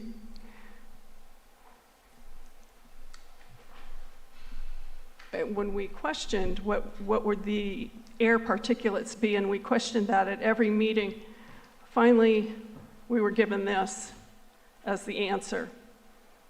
And Thomas brought this up at the Planning Commission meeting too as the answer to our questions. But this is a site-specific study. This study has nothing to do with Upper Lake. It's kind of cut off there.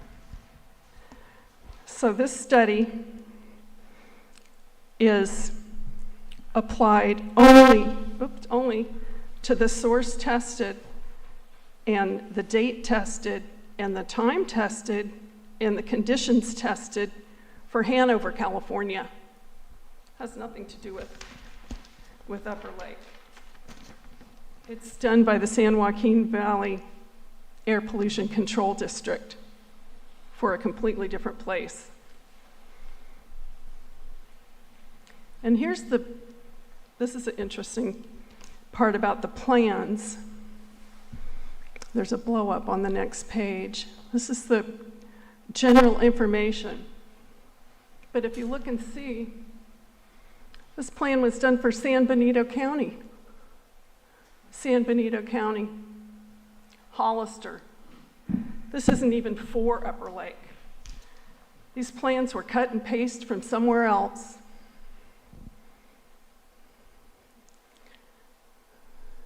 This is for a solar project where it says NEC code 250 and 650. It's for solar. Doesn't have anything to do with this project. But this is what they submitted as their specs. The interesting thing is the senior planner, Laura Hall, this is her LinkedIn page. And where did Laura Hall work? San Benito County, Hollister, and for the San Joaquin Valley Air Pollution Control District. So these people seem to think that they are capable of planning a 7-site bioenergy project by cutting and pasting from something they did before. And that's what's scary about the whole thing. Not only are they trying to make it work on the wrong place, but they're not even hiring the professionals needed for a project like this. But the Planning Commission voted unanimously, even though the conduct of the members of the commission state that the members of the Planning Commission should be prepared in advance for the items to be discussed or determined at each hearing, workshop, and meeting, including a review of the materials for each agenda item. It was clear in that meeting, and you can go on YouTube and watch it, that there were members of the Planning Commission that had no idea what this project was about. One, I think it's Ms. Zoller, to use the name of one of them, kept saying, "Where is this? How long is this for? This is egg preserve land?" She kept questioning the whole thing. She had no idea what it even was, but yet she voted for it. If you have any thoughts about this project that you'd like to share, please send them to Laura Hall at lakecounty.gov. And as an update, we do have a lawyer, and we're going to fight this before the Board of Supervisors, even though we think the Board of Supervisors were well in on this from the beginning. And that's it for now. If you have any questions, feel free. Thanks, Barb. Oh, yes. Julia has some excellent drone footage I'd like to share. And I'd like to have Wes, he wanted to say a few words about protecting the lake as well. You still have time? Yeah, you can speak maybe while this drone footage shows this waterway going directly to Rodman Slough. Oh, you're going to show the video of the fly? And you can Oh, actually no, it's speak up to you. over it if you want. Yeah, no, hi everybody again, Wes, 9796 Winchester Street, Lower Lake County. I met Barbara a couple weeks ago.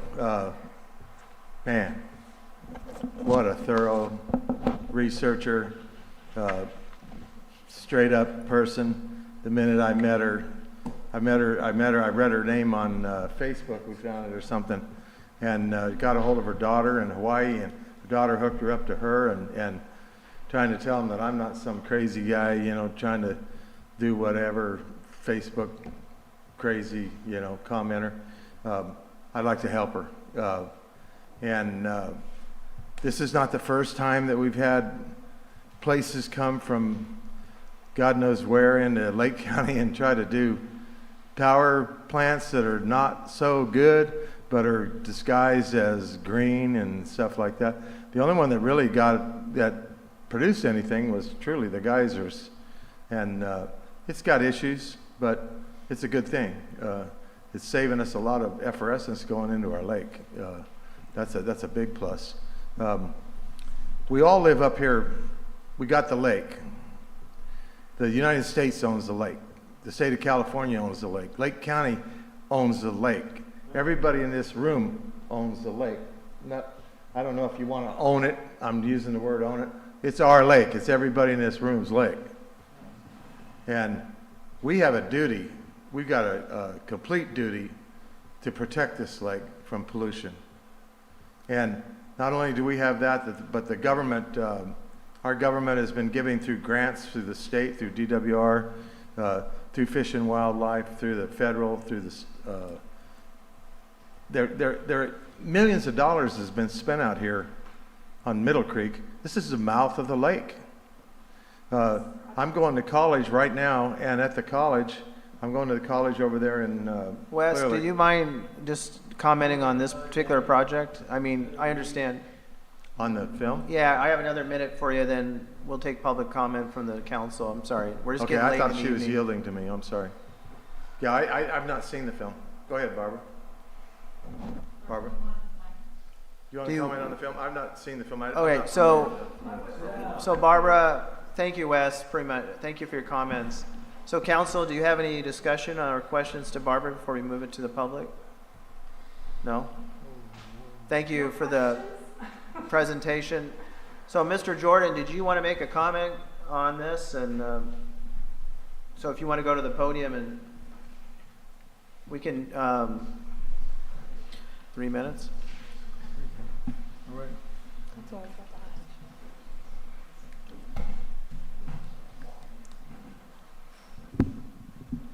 Good evening, good evening, and thank you very much for giving me the opportunity to present some information here. What I thought I would like to do is to respond first to the comments that Ms. Morris made at the last meeting on February 19th, and then I see if I can do some summary comments on what she's presented here today. The first concern that Ms. Morris had was with respect to the NEPA review, whether or not there was one done. The response is as follows. EDA conducted the NEPA review using the environmental narrative that was submitted with the funding of application along with other resources at its disposal. A record of environmental consideration was produced to document the NEPA's review. The record of environmental consideration is dated August 10th, 2022. The NEPA public notice was published in the local Lake County Record B on April 8th, April 9th, and April 12th, 2022. The project met the criteria for a categorical exclusion, and thus a REC was written instead of a full environmental assessment. The wreck is still considered a NEPA review. These responses were provided by Ms. Rowena DeFato, EDA Environmental Specialist. The second concern that Ms. Morris indicated was that 15 tons of biochar will be stored on the site. This is not correct. The biochar will drop directly into a trailer bed from a gasifier. Once the trailer is filled with a quantity of 1 to 2 tons of biochar, it will be transported off-site to an off-taker. We currently have one off-taker in the Cobb area that wants the biochar. We are also negotiating with 2 major companies with clients operating agricultural businesses in the Central Valley. No biochar is being stored on the property. Ms. Morris had a concern of the removal of road-based gravel, which she will believe will not occur at the end of the 15-year period because of the quantity of gravel used. Tonight she used the word paved road. There will be no paved road. We are only using gravel. The paved road that you saw in that photograph is of the vineyard next door, which is immediately adjacent to the water flow line that you have identified on your aerial photo there. There will be a soil fabric placed on the ground surface upon which the gravel will be placed to prevent the gravel sinking into the soil and facilitate removal. At today's price for this gravel, $60 per cubic yard, we believe there are many homeowners and business owners who will want to take advantage of this free gravel. Additionally, it is entirely possible that the Watershed Protection District will want part of the all-graveled lane to remain on their property. We have not discussed that with them. It's too early. It's premature considering we are looking at the gravel being staying there for 15 years. Major concern was that the drawings were not stamped by a licensed engineer. The major use permit process does not require engineered stamped drawings, commonly referred to as construction plans or blueprints. The major use permit process only requires conceptual drawings, and those that you saw presented on the screen just earlier tonight. They are prepared in sufficient detail to provide a clear understanding of the project. Conceptual drawings as presented at 2 previous meetings meets the major use permit criterion. These drawings identify the project's location on the property and the layout, all of the project's major components in relationship to each other and the site itself. Mr. Rumbaugh, a retired former licensed engineer, signed several of these conceptual drawings as acknowledgement of the authorship. Ms. Morris also had concerns about Mr. Rumbaugh's past experience. Mr. Rumbaugh's past experience as a company owner has no impact on the quality of the conceptual drawings which he has prepared for the major use permit. As a former trained licensed engineer, he has the knowledge and the skill set required to prepare conceptual drawings. Furthermore, Mr. Rumbaugh has stated on several occasions to us that SVEC, Scotts Valley Energy Corporation, will need to retain a licensed engineer to complete the construction drawings needed by the county's building staff to proceed with this project. Finally, Ms. Morris alluded to the concern to the ingress-egress apron and interface with Highway 20.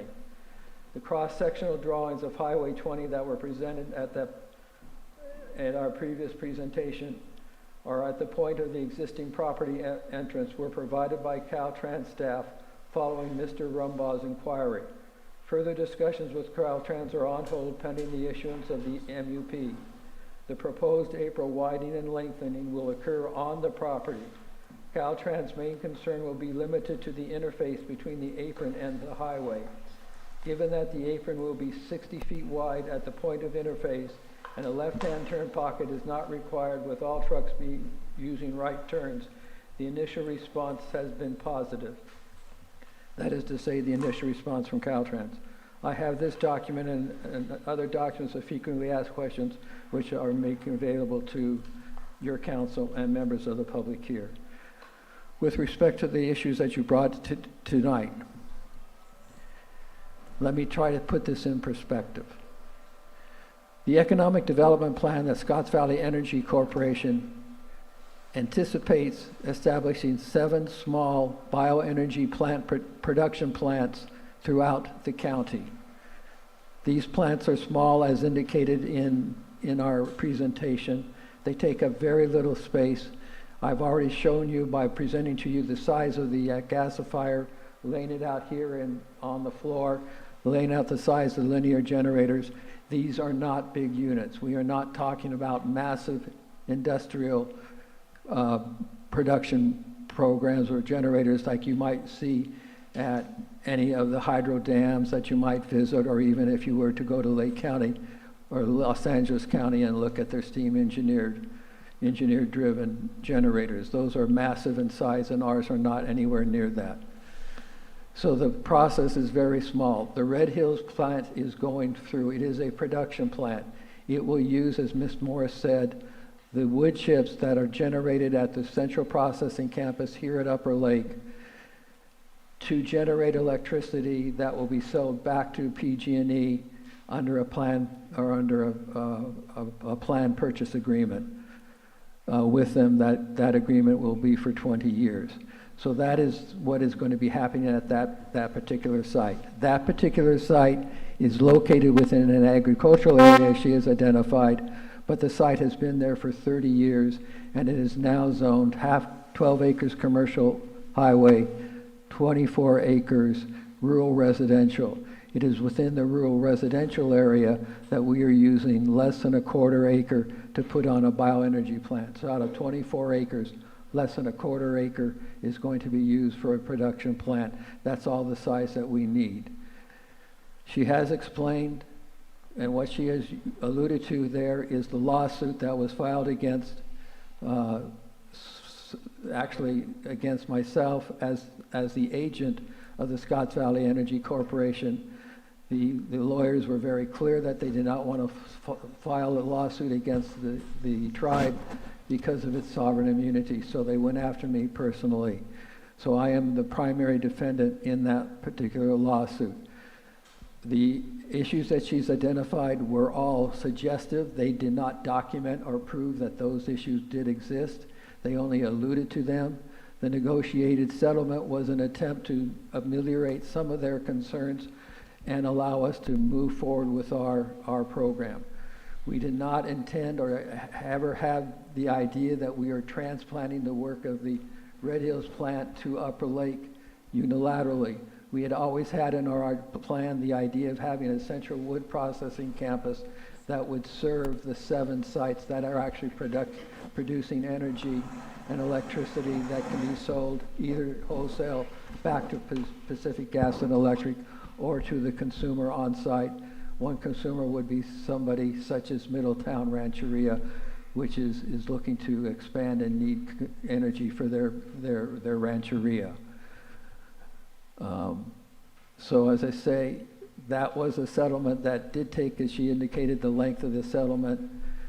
The references to the conceptual drawings were an attempt to describe where these elements, such as the tent that is San Benito, were established and used, so that there was some documentation that indicated that that canopy was viable, that it could sustain the climatic conditions that were here in Upper Lake, and not be simply put in with no substantial support behind it. We located the plant, as we said, 1,000 feet down away from the highway and the residents, primarily in consideration of the residents and the scenic corridor. We are not intending to have an impact on either of those, either from the site or the noise, as we have indicated before.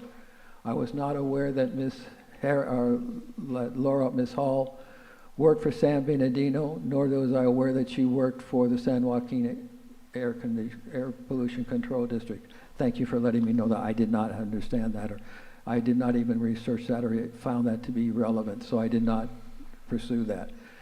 We provided the Alliance documentation to show you what the release of the burned fuel that the linear generator uses, the syngas, does with respect to the air quality. We use San Joaquin's data because it is the most rigorous air quality control board in the state of California. If you can pass San Joaquin, you can pass any other air quality board up and down the state of California. So we use that documentation. Yes, it's in the city of Hanover, but it has no relevance to that. What they were testing was the exhaust fumes from the linear generators on that site, and as that document indicated, they did multiple testings of multiple generators and all came with the same conclusion, that they're well below the standards of release of nitrous oxides and sulfuric oxides and volatile oxides. That are the three major areas that air quality control look for and measure. So we are... What is that? Who's doing that? That wasn't me. Someone was watching a video. Mr. Jordan, are you able to wrap up here? Yes, I'm sorry to take so long. No, it's all right. I appreciate your response. I look at the time and I'm a bit embarrassed at keeping you extended. The point being is that we are looking at the Upper Lake Trident and always looked at a site that was located close to the source of the wood stock or the material, the forest material that we want to use, and that it will be coming out of the Mendocino National Forest, as we've indicated before. That was the primary objective for looking at the Upper Lake site. It was not to transplant the Red Hills project and the issues that we had in Red Hills to Upper Lake. That was never our intention. It is not our intention. It is not something that we want to do. The road that is there is an existing lane that we were to use. It has been on the property since the vineyards were there.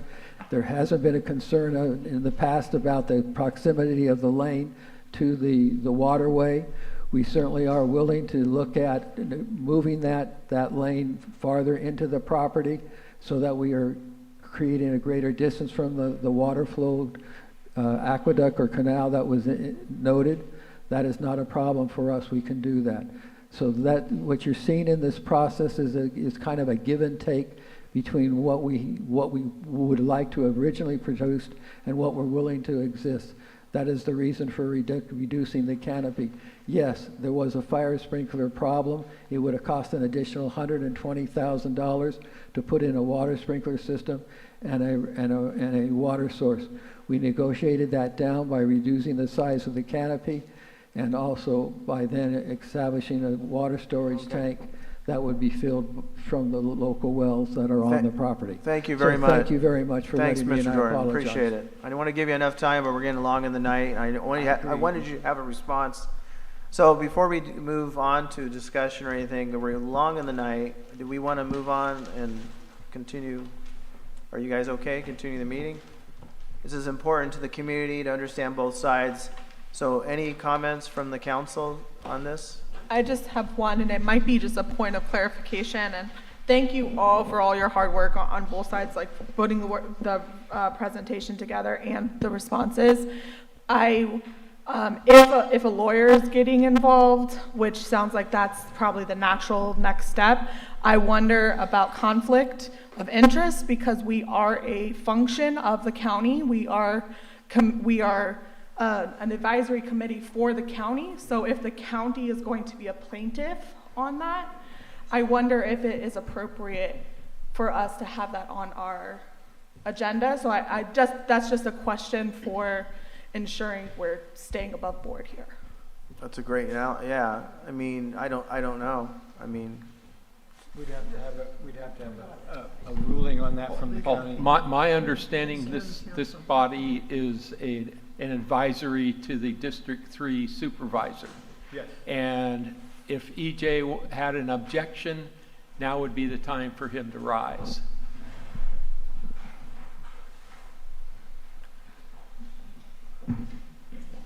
So it's a good statement that you made that, because if that's one of the biggest issues when it comes to attorneys getting involved, it becomes very, one of the discussions that took place earlier about the board and having some sort of involvement with this or whatever the case may be, that project was its own at one time. That was the Red Hills project by itself. At that time, I was not a part of that vote. Or the closed session, and even if that was to take place, there's no negotiating to move forward another project. So I could see how that that could be, you know, speculative, but that wouldn't be how it works. And if the county did know about it, there would be Brown Act violations left and right. Now that I'm on the Lake County Risk Reduction Authority, there is a standing item that talks about biochar, bioenergy, and I've seen that, and now I realize that that has been discussed by that group, so that may have been where that's been discussed before. So there's a lot of different moving parts with this, but at the same time, that project was its own. There's no way that the county can do these back deal things to approve or move another one somewhere else without the public knowing. And so if that is happening, then you're absolutely right. And I'm talking to you, Barbara, about what you've stated. So I just wanted to make sure that that was stated as well. It is a situation where it gets, and this is where I tell a lot of folks, because there's people that come to me about many issues, and they start talking about attorneys and lawyers.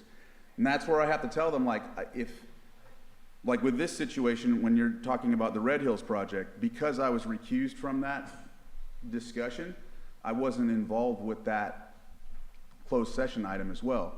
If this gets to a point where there's litigation involved here, and it could potentially get to that route as well. So when you mentioned that, I'm glad you did, because I wanted to be able to elaborate that. However, having the discussion here is fine. You know, there was another project, I think, that was brought here about another area at Blue Lakes, and it's good to discuss as long as you're doing giving everybody the chance to talk, vice versa.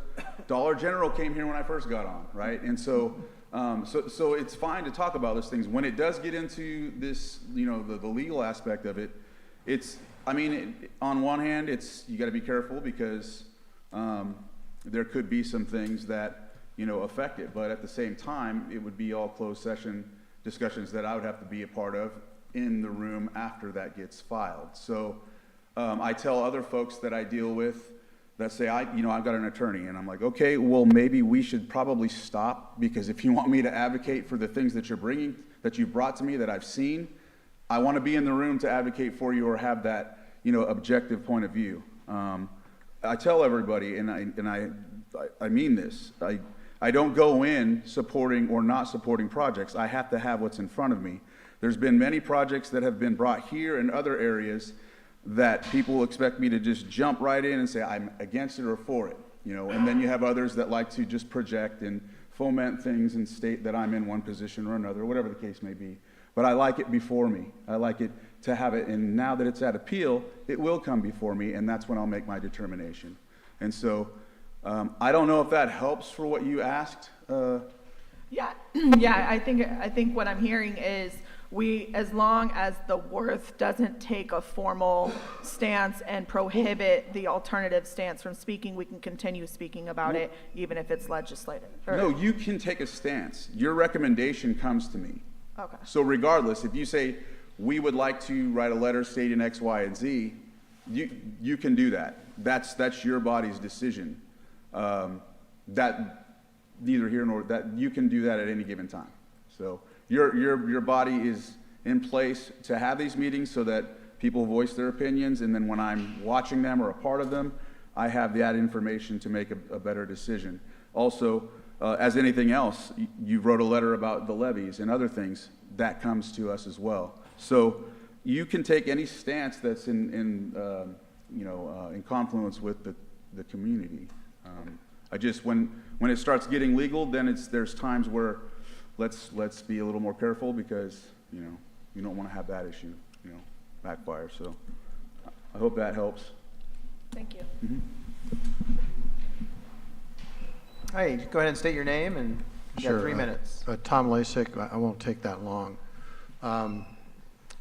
First, I didn't come over to say this, but I would just want to point out that one of the things that makes me proud to be a Lake County citizen is the way Supervisor Crandall explained the situation. I've always found her to be taking these things very seriously and trying to be fair to all sides. So I just want to show my appreciation for that. But the real reason I came up was to ask some clarifying questions to Ms. Morris. The The first one is on the water courses where you showed the maps. Are those rated class 1, 2, or 3 water courses? And the ones that were used, were allegedly not shown on maps, but are really there. Are they class 1, 2, or 3 water courses? I'm sorry, I couldn't hear you. Are they class 1, 2, or 3 water courses? Well, I believe they're class 2. Okay. They have aquatic plants, and All right. I believe it's class Okay. 2. Second, all right, just for the sake of time, the person you said was senior planner Laura Hall, was it? Yes. The research that you showed that came from a solar park in San Benito Yes. and Hollister, Yes. was that by any chance named Sky Park? You know, it was kind of a cut and paste job that she Or did. Smart Park? Where she There's a just lifted things from other projects and made them. Right. The reason I ask is that the Solar Smart Park in San Benito is a former operation of Mr. Rumbaugh. Oh. Thought you might be interested. So that That's things are sort of interesting. coming around in full circle. That is interesting. But if you take a look, you'll find that. Thank you. Thank you. Do you have a comment? Yes. I wanted to get my 3 minutes. I thought I was talking earlier in Barbara's. Oh, go ahead and go ahead in your 3 minutes. Okay, and hopefully I can get it done quicker than that, guys. I just want to close with what I'm saying tonight, because this is the last time I get to speak on this subject, is that you guys, everybody in this room, keep in mind, okay? Scenic corridor, I didn't know it was a scenic corridor. We saw the documentation, I guess it is. It just doesn't have the signs, is what it sounds like. Ag land, this is ag land, this is prime ag land. We're very fortunate, we've got a gentle lady in this room right here that sits on the commission for the 2050, and we just had the 2050 meetings in Upper Lake, and I was a commenter there. I'm a farmer. I'm for ag, baby. You know, I mean, that's what I'm doing here. I'm going to protect ag. The county does things. The state tells them stuff to do. They wanted to build low-income, high-density property on the ag land. Once we lose the ag land, we lose the ag land. This is ag land. Yeah, you could build a house on it, and the reason for that kind of stuff is that if you're a farmer, you know the insights, the subsidies, and all that kind of stuff. There's an IRS benefit that's just incredible for a farmer. If you live on the farm, you can write off your house if you live on the area that's farmed, if it's over 20 acres, okay? This is 100 and something. Yeah, you can build a house out there, and you can build a barn. If you were growing grapes, you could process your grapes out there. You could have possibly even a tasting room with proper permitting at the highway, but that is not industrial zoning. There's a difference between industrial zoning. There's intensive use, and this is intensive use, is what this is. This is IU zoning. I came from the city of Vallejo. I owned a property in the city of Vallejo that was IU zone, grandfathered in back in the 50s. When we sold that property, that was the end of that. Believe it. It went commercial after that because it was not the place for it. This is not the place for it. This is a wetland that's out here. We need to protect this. Our government has spent in grants millions and millions of dollars trying to clean this lake up. This is the mouth of it. They've identified Middle Creek right now. I didn't get all the story, but a tributary or something up here of Middle Creek.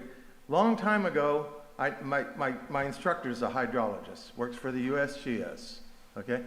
Long time ago, they identified, all the way around the lake here and in Berryessa, they identified all of the human sources of the pollutions going into the lake. And if you remember back in 2000, everybody said, oh, it's the pot growers and it's all there. Wes, if you can wrap it up, it's almost 3 minutes. Thank you so much, sir. I'll wrap it up real quick. This up here, they've identified as the natural source of the pollution. It's coming in from this Middle Creek area. We don't need to add pollution to the pollution. That's not the solution, and that's it. Thank you very much. Thank you guys very much. So, any more comments from the board or the public? I think we're going to wrap this segment up. Thank you so much, Barbara, Mr. Jordan, and all the public speaking. We'll continue on this topic for as long as we need to until it gets to the board and then anyone who wants to participate in the appeal process. So do you want to go on or do we want to table? I'm going to table. It's 7:45. I'm going to ask the table the Worth presentation for the BOS next meeting. Yes. And I'll put that back on the agenda probably at the first thing because I don't think it'll take that long to do. So we'll table that if that's okay. Do we need a motion for that or not? No. No. We don't. You can do it. Go ahead. I was going to say, you have to have a motion. Sure. Yeah. I move to table the item number 9 Okay. until next meeting. We have a second? Second. All in favor? Aye. Any opposed? Okay, motion carries. So, it looks like everybody's getting up to leave here, so I don't know if we should, there's 2 more items on the agenda. We didn't talk about the Upper Lake Levies Subcommittee, and we had, Traffic. we did that Supervisor Crandall's report, but I want to make sure if everybody's going to leave. You guys want to stick around for a little bit more, or do we want to? Are you just ready to go? Okay. So what do you want to do, council? Here, motion to adjourn. Table the rest. We should do announcements and get out. Yeah. Because we didn't do the levies. So we did do the letter, but not the levies. We did the letter. Yeah. Well, do we need a levy report? Is there any time pressing? We had a presentation, John had to leave, so he was Yeah. going to present on the gravel, and, We need a Can you just go up microphone. and tell us that? Thank you, Julie.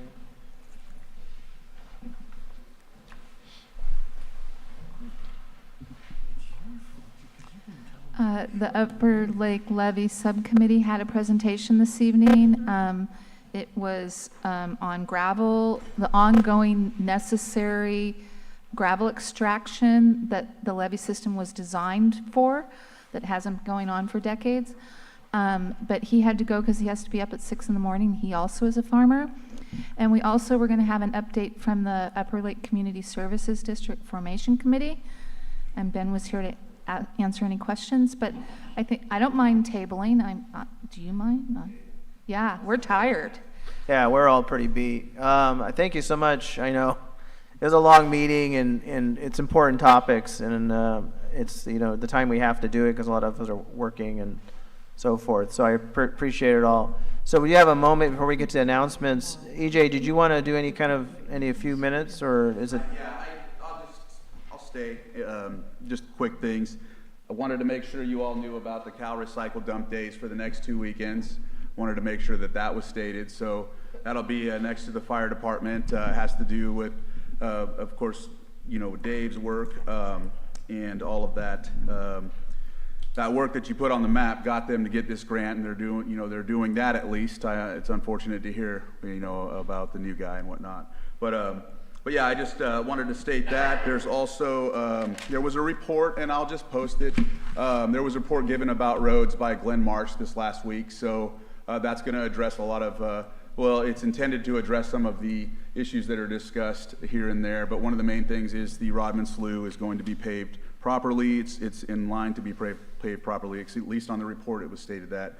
And schools were discussed as well, were brought up when it came to his report, talking about a grant and getting that moving forward. There, Elk Mountain was brought up as well. It's on a capital improvement plan. And, delinquent tax sale is going to be happening in May. Hammond Park Improvement Plan, that's moving forward. We passed that last week. So that park's going to be enhanced. There was a grant a few years back that was moving forward for that. The Clover Creek Diversion Channel Stream Gauge, we accepted to authorize a funding request to get that enhanced. And, there was some discussion about scenic corridor. And I've been a part of Caltrans deal, and so have you, Thomas. And that's been brought up numerous times, especially considering how many cars go back and forth. And when advocating for the rapid rectangular flashing beacons, I brought that up numerous times, like how can we get this scenic corridor with signs to accentuate that, and they said it didn't qualify for it. So I'm confused at how it was at one time or not. So we're gonna have to figure that one out, because I've been trying to advocate for that myself. So, because it is. We don't want those trucks going down this way. It's been brought here since, what, I think 2017, 2018. I think, what was her name? Margaret had brought that up when it came to the trucks and whatnot. So, yeah, I think we're going to have to get a handle on that and figure out what happened to those signs, or if that's even ever been done. So, I'll leave it at that. I'll stay around in case someone has questions. That's what I have. What about Upper Lake? Are we gonna have a dump day? We can do one because the Cal Recycle goes from Nice to Lucerne to Clear Lake Oaks. What I'm thinking is they're supposed to go all the way around, but if they don't, we'll just schedule you one on, I'll just make sure we do one for you all, because there wasn't one before here. We were looking at trying to do one last year, but it got away from us, I think, last year. Remember we talked about that, Thomas? Yeah. Yes. Does someone need a microphone? Oh. If you'd like, just for the sake of time, I can go to him and talk to him unless it's... Do you have to be, or can you be an Upper Lake resident? Yes. All you have to do is show an ID. You don't have to show a bill or anything like that. Just go, bring it, you're good to go. Bring an ID. Yeah, because it didn't say anything. It just said Nice and Lucerne or something like that. It's just going to be there in Nice and Lucerne, but you just show an ID, you can dump. Thank you.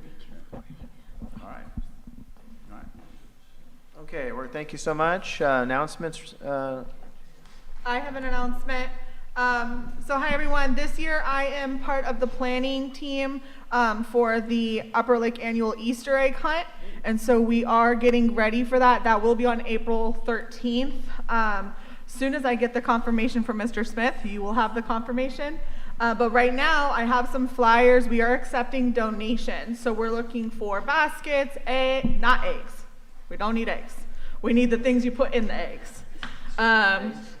Full baskets or empty baskets, gift certificates to local businesses, things like that. You can reach out to me directly. Amy's number's on the flyer, or you can just drop off donations at Upper Lake Grocery. The other location is Upper Lake Elementary, but that's only if you're dropping off candy. I don't know why, but that's the rules. So please get in, and if you're interested in volunteering the day of, please let me know. I'm going to start collecting that because it is a very heavy lift. I think we have 4,000 eggs. So like I said, we don't need eggs. We need the things in the eggs. Thank you. Angie Carter from the Narrows Family Resort. We have our annual Trout Derby coming up in 2 weeks on April 4th and 5th. This will be our 5th time around. So I have flyers up here. A lot of family fun, get a lot of locals out, a lot of kids out. We try to make it so that every kid that participates gets something back. So everything that we get from the Trout Derby goes back into it. We raffle off a Hobie kayak. It's a lot of family fun. You get lunch each day with it. So anyway, we try to time it so it's during the kids' spring break. So anyway, there's flyers for that up here. Yeah. Would you be able to bring one of those flyers up for our recorder? Thank you.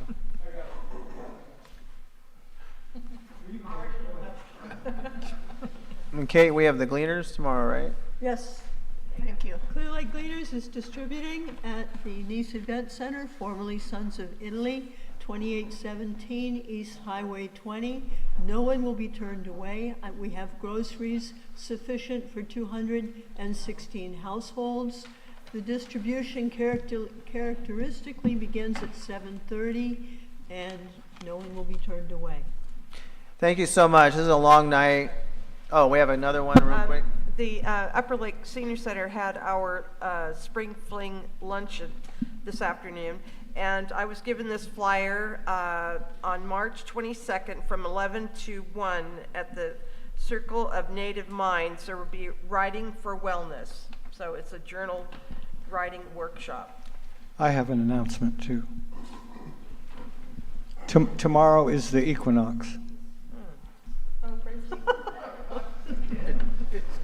There's back. a special meeting tomorrow. Okay, as do we have any well. more announcements? Thank you so much. It's been a long night, a lot of First great one this information. year. So, Just letting you know, there's a special meeting tomorrow as well, a workshop. It's an annual strategic plan, essentially. The county is having this special meeting at Robinson Rancheria, so it's an open meeting. So if, to attend, you can go there. It will be televised and all that good stuff. What's the time? What time? 9, same normal time. Yeah. All right, anybody else have any announcements? Lynn looks like she's freezing. Okay, thank you so much, guys. Have a great night. Thanks for coming. Oh, I have a motion to adjourn. So moved. Second. Motion carries. Any opposed? I doubt it. All those in favor say aye. Aye. Opposed? No. No.